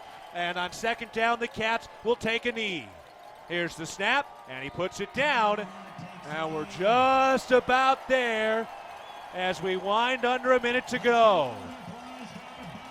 What a resilient season this has been. They have battled injuries. Tommy Millott and Sean Chambers have missed time. They worked their way down to the 6th and 7th string running backs who went on to put up 240 yards in a single game at Cal Poly. The Cats have not lost under Brent Vegan. The last question he had to answer was, can you beat the Griz? And he has answered that emphatically today, potentially knocking the Griz out of the playoffs. 30 seconds left. Final snap. Here it is. Millott takes it. Left knee down the turf. Willie Patterson the backflip. And the Bobcats are the biggest in the Big Sky. They have won the Big Sky Championship. They win it 55-21. Brent Vegan goes to 15-1 in the Big Sky Conference. And Montana State takes the championship today. They secure a minimum of a top 3 seed, and they absolutely smoke the Griz to win their 16th Big Sky Championship in program history, their 4th Big Sky Championship since the Griz were last on top, and their first in the 2020s. Yeah, it doesn't get much sweeter than this. It's just the quad factor, whatever you want to call it. You're talking about defending home field advantage, or home field win streaks, winning the Brawl of the Wild, getting into the playoffs, winning the Big Sky title, knocking Montana potentially out of the playoffs. It doesn't get any better than this. The Great Divide Trophy is out. Over 300 pounds on the shoulder of that offensive line. The white M Montana State helmet standing on top. Ty Okada comes in with a couple of pats of the Bobcat on that trophy. Ty Okada, 4 wins against the Griz in his career. All those 6-year seniors doing tons of damage today. Callahan O'Reilly had a fumble recovery in the inside the 5-yard line, and R.J. Fitzgerald scored his 6th touchdown of his career on a rushing touchdown late. Cats have won it 55-21 as the student section pours onto the field and takes over that Cats logo at midfield. What a performance. Montana State finishes the regular season 10-1. They set a program record with 8 conference wins. First time they've ever won 8 conference games in a single season. They go 8-0 in the Big Sky. Their 5th undefeated Big Sky championship in program history. Yeah, 8-0 in what is this season. It's the best FCS conference in America. No question. And to go 8-0 and accomplish that, it is impressive. And to have 2 teams that potentially could do that with Sac State, it says a whole lot about the depth and the talent within this conference. What an incredible win for Montana State. What an incredible showing to get onto College Game Day today, to have everybody talk up this rivalry, how special it is, and then to see Montana State absolutely demolish the Griz today. This game was never in question. From the first 3 snaps of the game, the Cats picked up 3 first downs. They went down, they scored a touchdown, and from the first whistle, the first kick, Montana State was completely in control today. They absolutely were, and I've said it 20 times already, but it all starts in the trenches. And that offensive line in particular dominated the line of scrimmage, and they did whatever they wanted to the Bobcat or to the Grizzly secondary, to the Grizzly defensive line. It was a dominant performance in the run game with over 300 yards rushing. Over 400 yards rushing. It just doesn't get any more dominant than that.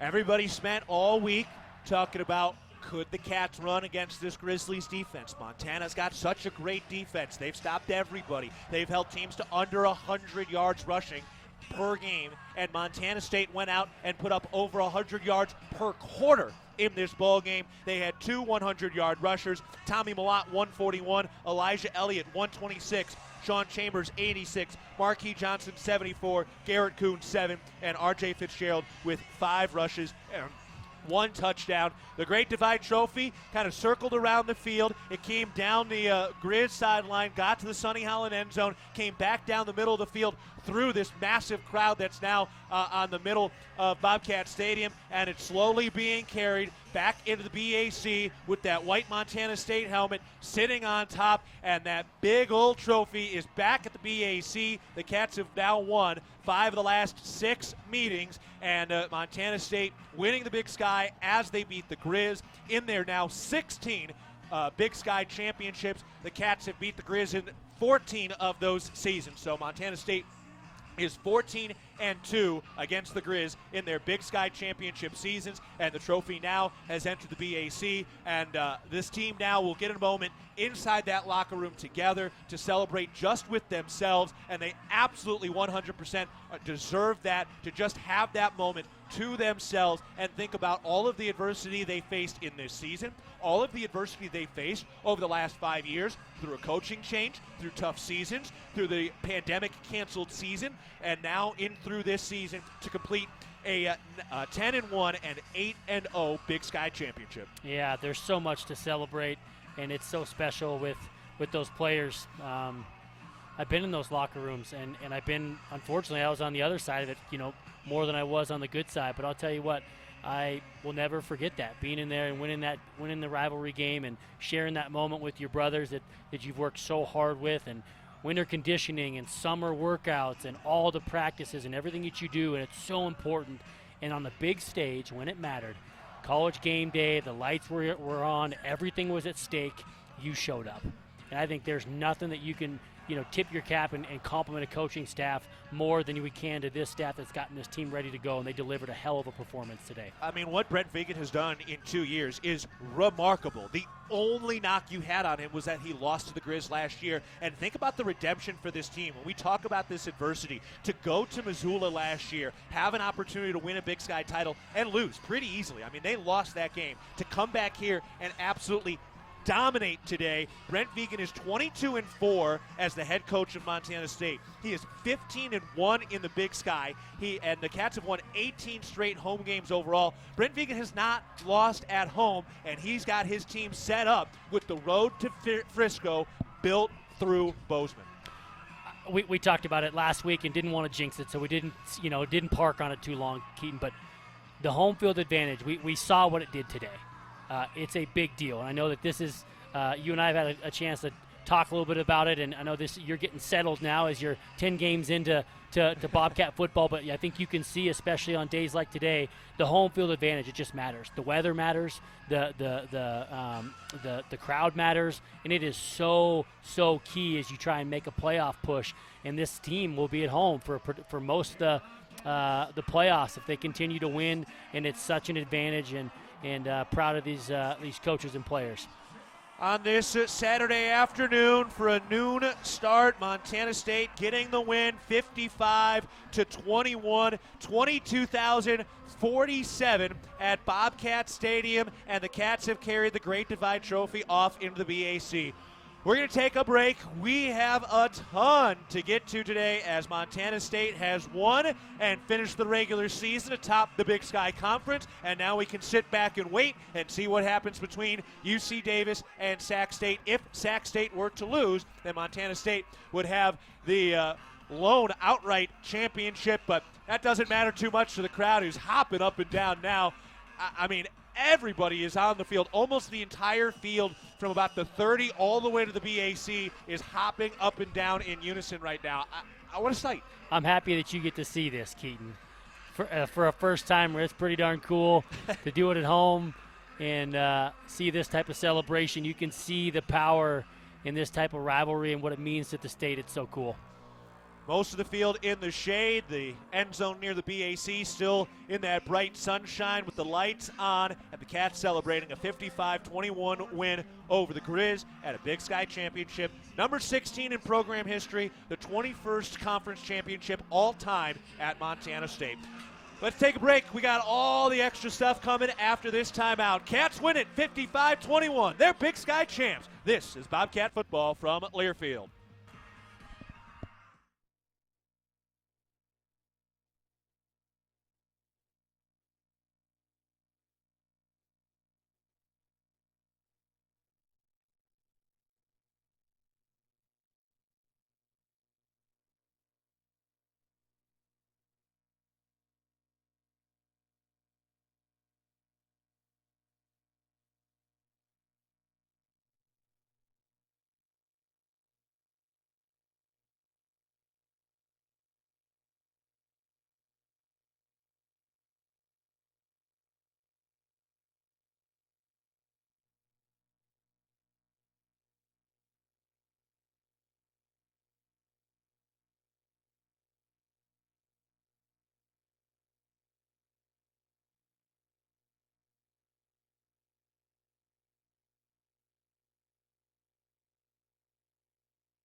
Welcome to a raucous Bobcat Stadium. Everybody all mashed up near the BAC in the end zone, up near the goalposts, hopping around as the Cats have won it today 55-21. They are Big Sky champs with the victory today, finishing the season at 10-1 and an incredibly impressive 8-0 in Big Sky play.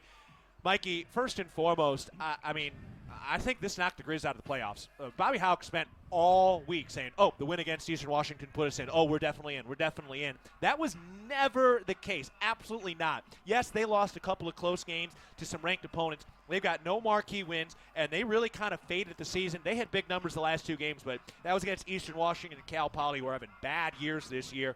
And when they faced another one of the top teams in the conference, they got dismantled today. I don't see how you could really put them in, especially if UC Davis were able to come out, but still, I just don't really know.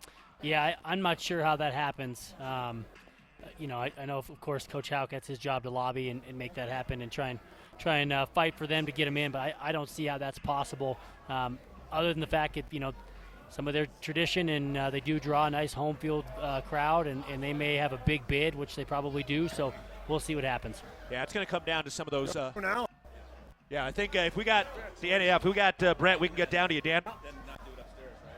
Yeah, let's do it right here. All right. Hey, we got Coach Fegan right here. All right. We'll grab him real quick before he goes out here and say some more. But, hey, Coach, congratulations on it. I need that open. Sorry. Congratulations on an outstanding effort by your football team. Man, did they take it to them. Yeah, we had a real good plan, and our guys were about preparation all week, and made it about this game. I know there's a lot of other things on the line, but we need to win this game for all the other things to happen. And right from the jump, our guys went after it. And I know they answered us back with that first score, but the defense buckled down and made plays, and offensively, did we punt again? No. No punt. Yeah. So we're happy, obviously, to get to this point now. Get regular season behind us and see what's in front of us tomorrow. Yeah, it's going to be so exciting for that selection show tomorrow. But, gosh, week after week after week, your offensive line, you got to be so proud of those guys. Yeah, we got a good group, athletic group, a hungry group, and they play that way week in, week out. We got some guys that can run the football too. Elijah Elliott came out of the gate today and really did a hell of a job. See him continue to grow. Marquis made his runs. Obviously, Tommy and Sean did their thing. So we got some guys. We got another guy coming back here pretty dang soon too. It's going to make that backfield even better. And so, how does Big Sky champion sound to you? Well, it's one step for sure. We came up short last year, and to finish that out, to go undefeated. Obviously, we don't play Sac State, so we can't do anything about it. So we got to control our own destiny. We did it today, we look forward to what's next. All right, congratulations. Go out and celebrate, and looking forward to tomorrow morning. All right, thanks a lot, Dan. All right, guys, back to you. Beautiful. Thank you, Dan. Thank you, Brent. He let it out there. Isaiah Fonse is going to be ready for the playoffs. So Isaiah Fonse, I can tell you right now, he's 100% go for the playoffs. Yeah, we wanted to see him play today, but obviously they didn't need him. Hey guys, I got Elijah Elliott right here. Oh, yeah, bring us. Give it to us, Dan. Let's hear from Elijah Elliott and Dan Davies. Go ahead. Hey, we're standing here right by the door. But, Elijah, congratulations on the Big Sky Championship and a great effort by not only you, but the other Tommy and your offensive line. Yes, how good are they blocking up front for you? Oh, they're amazing up there. They do all the hard work. We do the easy work. They make all the holes for us, and we just hit them, and we all execute. Everybody do their 111th, and we got the job done. Are we excited for tomorrow for the selection show? Yes, sir. We can't wait. All right. Well, congratulations, Elijah. Thanks for taking a few minutes to chat with us. Thank you. Go Cats. Yep. Oh, Elijah Elliott, man. Where would this team be without Elijah Elliott, Mikey? And we've seen it week in and week out, and he's been so productive, and he provides such an interesting burst. He's such a talented runner. He finds ways to make people miss within a short space. He seems to be always falling forward. He's got a great burst. It's a changeup from a Garrett Kuhn or some of those other backs that we've seen, and he's just been so productive. And it's good to see. Just as an unselfish guy, you can tell, and he's going to get his touches. And today he got more than normal, and his production skyrocketed, and it's great to see. I just love that saying. Everybody doing their 111th. He told us that on Cat Chat, and that was in response to a question to say, how do you handle this, right? Because he's had his adversity. Like, that's a good runner. And he came into this season sitting at, like, 5th on the depth chart. And he stuck with it. He credited Willie Patterson with a really important conversation to keep him involved and keep him staying ready. And he was here, and he was one of the absolutely marquee guys today. That says a couple things. To me, you just mentioned it. You talked about Willie. That's just speaks of leadership. The culture on the team, the leadership especially. I'm going to sound old, but in a day and age when it's so easy to just, jump into the transfer portal and take off, but people buy into this. And that's just it's your blueprint, and it speaks to your culture and the leadership on your team, specifically to the seniors that are pulling guys in saying, hey, take care of your 111th. Take care of your 111th. Wait for your opportunity. Wait for your opportunity. That is rare, but it shows up in games like today. Cats Big Sky champs. They have won today 55-21. And, again, so, I mean, we want to make sure this hammer's home. Isaiah Fonse is coming back. This is a team that has rushed for nearly 1,000 yards in 2 games. No, we're right here. And we got Dan Davies. Hey, I got Trayton Pickering from North Toole County High School, Sunburst. Yeah. What a great event and special game this is for you, and how excited are you to be a Big Sky champion? Oh man, I mean, coming here from a freshman year, that's what we were always working for, and it's so great that it came to fruition. It took so long, but it's all the hard work, and credit to everybody else before and after us. And you got the touchdown today and 5 receptions. How exciting is that for the tight end to get in the action like that? Oh man, that's the pack. I'm so glad it could have came from Derek.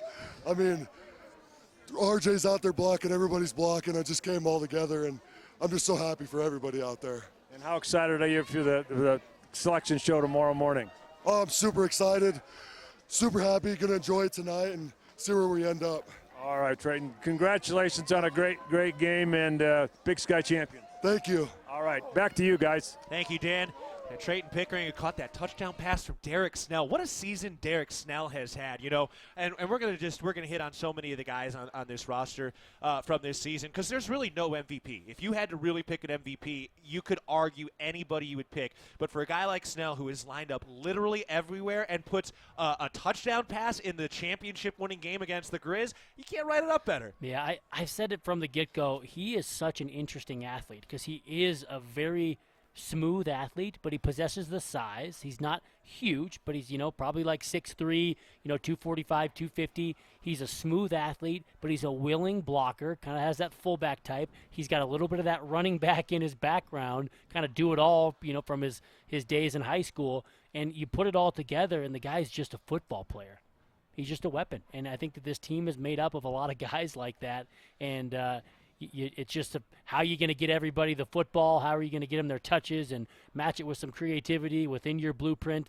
And I can't say it enough, but credit to Coach Housewright, credit to Coach Brian Armstrong, Coach Jimmy Beal, Coach Udy, Coach Vegan. What an impressive performance by the offense. And then defensively, to hold the team to 14 points, within, I guess it was 21 points, but it had your reserves in there late. But regardless, in a rivalry game like that, they got some third down stops. They did what they needed to do, and Coach Willie Matt Garza and company did a great job. So kudos to this coaching staff getting these young men ready to go when the lights were on.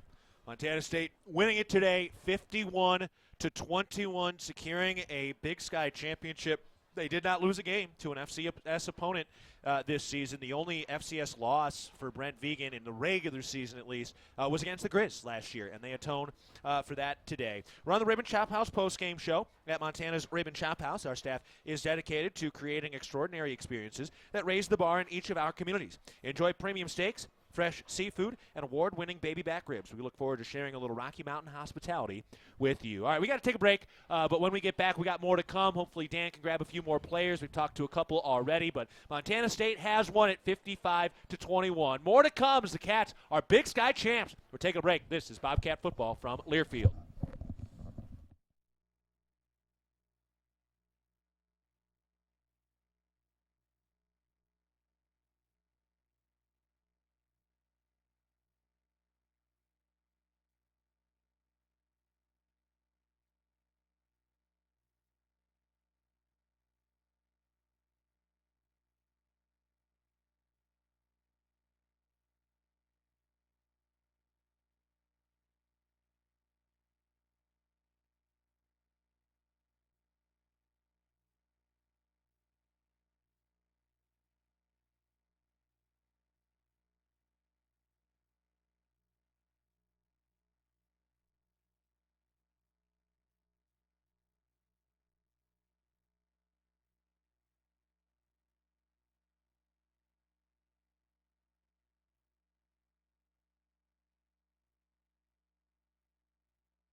We are back. Montana State getting the dub today. Cats winning it 55-21 over the Griz to earn a Big Sky championship. Man, what a season for Montana State, overcoming so much. We've heard from Trayton Pickering and Elijah Elliott. We've heard from Brent Vegan with Dan Davies down there. If he gets anybody else, he will let us know. But I think it's a good time to maybe hit our highlights. Let's get to our highlights in this ball game.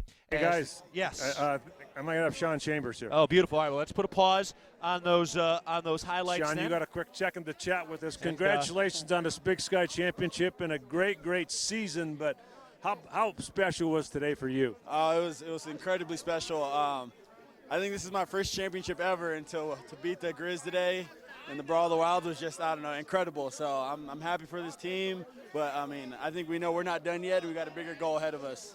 And how about this vibe here at this stadium with the Bobcat fans? I mean, have you experienced anything like this? I think the closest thing I experienced was Weber a little bit early in the year, but I blew it out of the water. I mean, this is incredible. The fans showed up. They sat there through the cold weather, and they cheered loud, and ultimately it helped us win this game. I can tell you, every point you guys scored, it got warmer and warmer in the stands, huh? I'm sure it got warm for us, too, when we scored, so as long as we're scoring, we'll be all right. All right. How excited are you for tomorrow for the selection show? Oh, I'm excited. It's going to be fun. Excited to see where we land, but we know we got a hard path ahead of us, and we're all ready for it. All right. Congratulations on a great season and a great victory over the Grizzlies. Thank you. Thank you for having me. All right. Back to you guys.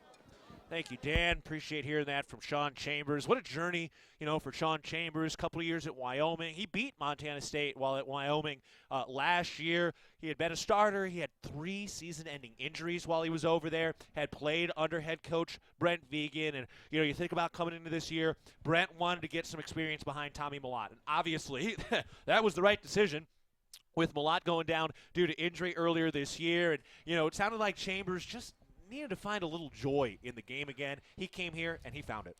Yeah, sometimes you need to hit that reset button and you jump in with a fresh start, some fresh coaches, and that is the beauty of the transfer portal. So there are plenty of really good stories where it makes total sense, and this is one of them.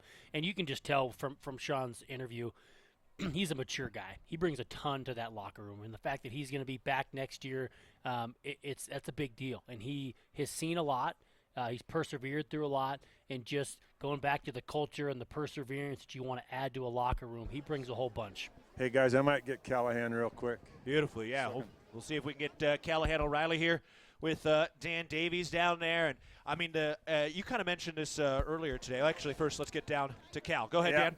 We're talking to a Big Sky Championship team member, Callahan O'Reilly. Congratulations on a Big Sky Championship. How great does this feel for you to be a local guy and just demolish the Grizzlies here on your home field? It's incredible, man. I just love this team. I love what we've built, we're out there playing for each other. It's really the love for each other that gets through this game. It allows us to play so well for each other, man, and I'm just beyond ecstatic, And how good did your defense play? They went down and scored on their opening possession, and then you shut them out, got the turnover, stopped them inside the 5-yard line. How special is that? You got that fumble. Yeah, that was pretty awesome. I mean, they scored on the first one. We had them in a lot of 3rd and longs, and we just knew we had to get off the field in 3rd down, and we started doing that, and we started getting stops on stops on stops. So that's what we try to do on defense. Yeah. Great job, and excited for the selection show tomorrow? Yes, sir, of course. All right. Enjoy this one, and we'll see you at the selection show tomorrow. Thank you, Dan. All right, great. Back to you guys.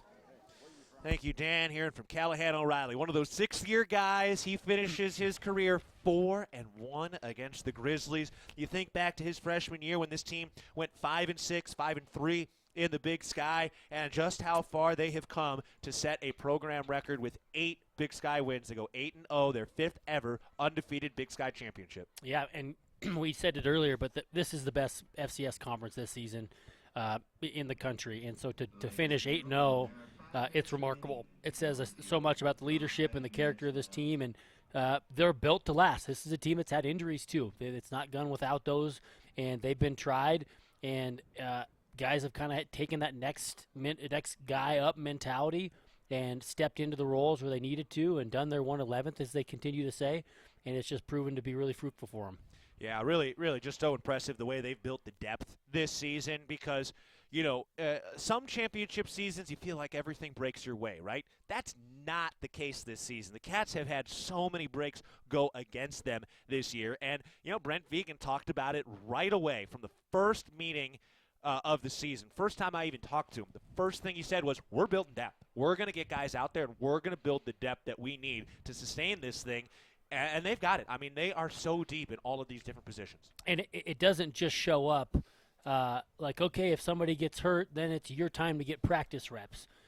What people don't see behind the scenes is, Coach Vegan, he's got a methodology that he brought from North Dakota State. And they, during spring ball and some during fall camp and then a little bit during the season, they really do have two fields going at most of the time. And so what happens is you're establishing those banked reps with young guys. And so when it is their opportunity to jump in, they're ready to go. So this is very purposeful and establishing depth. You don't just establish depth by saying we're going to establish depth. You got to be purposeful, and I tip my cap to Coach Vegan and staff by buying into the process, and it's shown to prove. And, that's something we've heard the other coaches talk about. Jimmy Beal, the running backs coach, who certainly should deserve some conversation for, most valuable coach on this team for the injuries they had there. He talked about the way this team practiced. That's something he spoke to specifically when we've talked to him on our pregame shows and that sort of thing. And it shows up, and that's how you build success for a long time. Brent didn't show up here to win once and jump out and go somewhere. Maybe he starts getting interest a few years from now, whatever. That's not something we need to think about right now. The point is he came here to build and sustain success, and he did see how it got done at North Dakota State during all of their championship runs that are still going right now. Yeah. Going back to your comment on practice, look, football practice is hard. I've been there. I'm not going to sit here and say, man, every day at football practice it's a ton of fun. And I know basketball practice isn't fun, but basketball practice, you're indoors. You're not putting on a bunch of equipment. It's different. And going out in the elements and practicing, and this team practices in the morning, it's cold, it's dark, and you've got to have a worker mentality, and this team has it. No doubt. All right, we got still plenty more to get to. Dan Davies is still milling around. We might get some more guys from Dan. We'll still get you the highlights. We're going to keep an eye on this Sac State game. We'll get you a score update on that. But first, we're going to take a break. So we're going to take a timeout as the Cats have won the Big Sky Championship. They win 55-21 over the Griz to secure the title, and they are going on to the playoffs with at minimum a top 3 seed. And we'll find out tomorrow. The selection show is tomorrow morning at 10:30 a.m. All right, we'll take a break. This is Bobcat Football from Learfield.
We are back on a championship Rib and Chop House postgame show. Montana State winning it 55-21 against the Griz. We're back up in the First Interstate Bank broadcast booth. I'm Keaton Galogly alongside Mikey Ryder and Dan Davies getting the hand warmers out of his pocket now. And boy, Dan, what a day. What a win for the Cats. An undefeated Big Sky championship. They go 8-0, and they are champs today. You know, it's special to win a Big Sky championship, but it makes it more special when you do it to beat the Grizzlies on your home field at a packed stadium.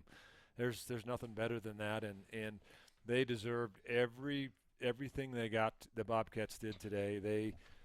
They worked it every way from Saturday, and they need to be congratulated on not only the players but the coaches, and especially Coach Vegan. He managed this thing so well, and from the standpoint of, you know, didn't go good last year at all. There's no debate about that, but he figured out a way to manage this success and also manage this week, and that is very, very hard to do for a coaching staff. I mean, the distractions this week were off the charts. For these guys to be able to stay focused, that's so hard. And for Vegan to be able to stay focused, manage the expectations, and not have to, I mean, to be frank, he doesn't have to be a jerk about it, right? Like, if you're trying to manage expectations, sometimes you have to kind of stiff-arm people, and that's somehow people do it. But he went out. He was out at the game day. He did his interview with no hat, no gloves, just his suit and his pea coat. I mean, for him to be as open as he has been, still telling you kind of who's available and who's not. I mean, not everybody. You're not supposed to, but for the most part, being open about that personnel, that really says something to be able to kind of do it in the right way. And how about this? He was at the basketball game last night. Yes, he was. And on a Friday night before the Bobcat Grizzly game, he's out there congratulating both Big Sky Bat Championship, the men and women teams last night, and cheering on Bobcat Nation and say, we need you tomorrow. And I mean, he's got a lot of things on his calendar, and for him to do that's special. It shows how committed and how bought in he is to this Bobcat program. Yeah, and it's funny, too, because I feel like you can kind of see him stepping out of his comfort zone a little bit. He's not super comfortable getting out there in front of everybody, but he's doing it, and it's important. And, Mikey, you know, from your perspective as a guy who's only a few years removed, a few years removed from your playing days, to see the way he handles this, like, it's not just a shout and scream at you type coach. As we hear coaches talk about today's day and age, and players are so entitled, and they want all of this and that. Well, he's out there communicating with these players and really telling him what he needs from them, and this is the result. It's remarkable just seeing the different, you know, I mean, different coaches all operate a little bit differently, and they have different personalities, and so to see him be successful, you know, there's Dabo Sweeney's, there's the Nick Sabans, you know, kind of polar opposites, if you will. And then you find a guy like, you know, Brent Vegan, and he comes on the heels of a Jeff Choate, who was very, vocal, right? And I mean, they have a different personality, but it just shows you, like, there's just more than one way to skin the cat, and you gotta find a way to make sure that your players are ready and that they're motivated and they're doing the right things. And he's found a way to do it, and he does a remarkable job. Going back to him being at the basketball game, it just. I don't know if that seems like such a small thing, but that's a big, big deal. It speaks volumes about his character, about his, you know, being unselfish, and he just gets it. He understands the importance and buying into other programs, and it all works together. Yeah, really impressive stuff. And when you think the way that this was built, and to have Jeff Choate do all that he did to kind of get them into this place, so many of his players were here and made impacts today, including his son. You know, Jory Choate having that recovery in the end zone for a touchdown early in this game. You know, we've heard a lot of people, including Danny Sprinkle last night at the banner unveiling, talk about the people that were here before that have built it to where it is now. And it's just such a long build, and this is the result and the success. Yeah, there's a nice run here at Montana State in a lot of respects. I mean, you even look at, you know, the cross country and the track and field programs and all of them. But 2 Big Sky championships last year in basketball, national championship appearance for football, and football has taken off again this 2020 season, and the ceiling is high. Yeah, and they're going to have a top 3 seed minimum. We're keeping an eye on that Sac State UC Davis game. What do we got as the score right now, Mikey? 10-3. 10-3. Sacramento State's up over UC Davis. First quarter's about to wrap up. Okay, and does it look cold there? It does not. Okay, all right. I wasn't sure. Yeah, not so much. Yeah, and to have this all happen and go down with game day here. I mean, to have these bright lights. Yeah, in we haven't this even talked about that yet. No, Right. I know. I mean, to do this when everybody's paying attention, that's when it matters most. Yeah, and again, Dan has too, but I've been in the locker room as a player and a coach, and the noise and the outside noise without game day. It's a lot. It's a lot for kids, and so to manage some of that, and you add this spectacle of game day that's here. It's one of the biggest things in Bobcat athletics ever, if not the biggest weekend ever in Bobcat athletics. And to get your guys to focus on one play at a time and then to deliver, I just can't say enough about the performance. Yeah, no question. I agree 100% with you, Mikey, in that they are focused, and that comes from the coaching staff. I mean, they have them bought in, and the coaches are laying out the plan, and those guys are following the plan and executing Absolutely. as good as you could hope. And hearing Coach Vegan, he always talks about it. I've heard him say it a number of times, just how they prepare, right? And how you prepare and you come out and you practice. And then Coach Beal talked about it. It takes some real leadership on the behalf of your players to attack a Tuesday practice. Again, look, it hasn't been perfect all year long, but you attack a Tuesday practice, when you're preparing for Northern Arizona, as best you can and try and make it as similar as you can against, the University of Montana on a Tuesday practice. That is the mark of really good teams, and I can tell that they have a real knack for preparation. I don't want to forget this, but how about a round of applause for the facilities people getting this place ready to go. Sports facilities, Chris Hayden and his crew. Yeah. I mean, they had a lot of work to do for everything, and we can talk about other stuff too. But I don't want to miss that opportunity to reach out to them. Yeah, Chris Hayden is as good as it gets, and that's a lot of moving parts. So good job, Chris, if you're listening. I mean, and look, we're mid-major FCS. We don't have the same staffing. We don't have the same resources as your Big Tens, as your SECs. We don't have as many people, and that requires more hours and more time and people deciding to say, hey, I'm willing to help pick up slack here, pick up slack there. I know a lot of people that pulled all-nighters last night. I know a lot of people that are operating on 2 hours of sleep in the last 2 days. I know a lot of people that were up at 2, 3, 4 o'clock in the morning for 5 straight days, and that's the dedication that it takes to all pull in the same direction. So this is a group effort, even all the way down to everybody working the working parking, making sure people are getting in and out, making sure that it was easy to get in and out of these parking lots. I mean, I pulled in at about 6:30 this morning, and there were already people out there. They're doing their job. They were as hype as anybody. I know when we pulled in today, they started chanting and shouting as we were pulling through. They were locked in. They were locked and ready to go. And it's everybody to make sure that you can get 22,000 people in here and out of here safely. And the community, it's in itself that made the call and they answered.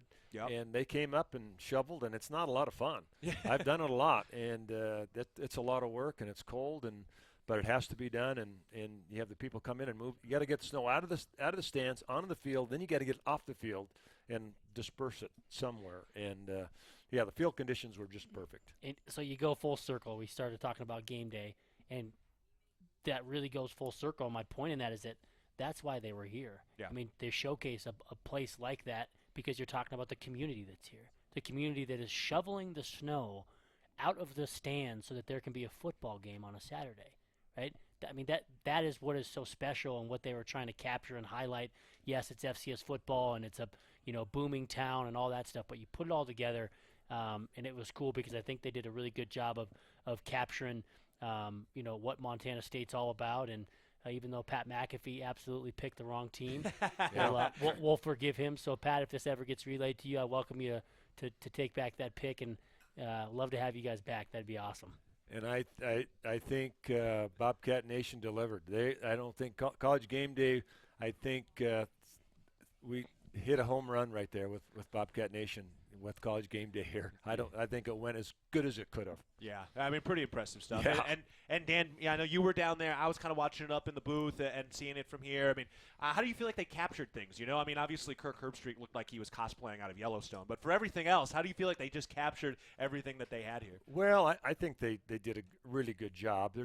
Obviously there's other things they could have done. I mean, I was kind of disappointed that the Stenrud story for him to come here on a skiing scholarship and get discovered as a kicker by the basketball coach right out at Gatton Field.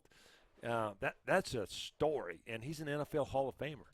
And so I was disappointed that they didn't have that story, but we'll tell that story throughout the playoffs. How's that? Yeah. Because I got to play golf with Jan Stenrud this summer, and I've heard the story, and he told it to us again, and it's special. All right, let's get to some of the business, some of the bills to pay. Let's get to our McDonald's delivery of the game, presented by your locally owned and operated McDonald's of Montana. So we're going to do that, and we got our player of the game. Who wants to take the delivery of the game? Who's got what? Who wants to take it? I'll take the delivery of the game, and it's going to go to this Bobcat offensive line because we've said it a couple times and given them some kudos, but they delivered today. They absolutely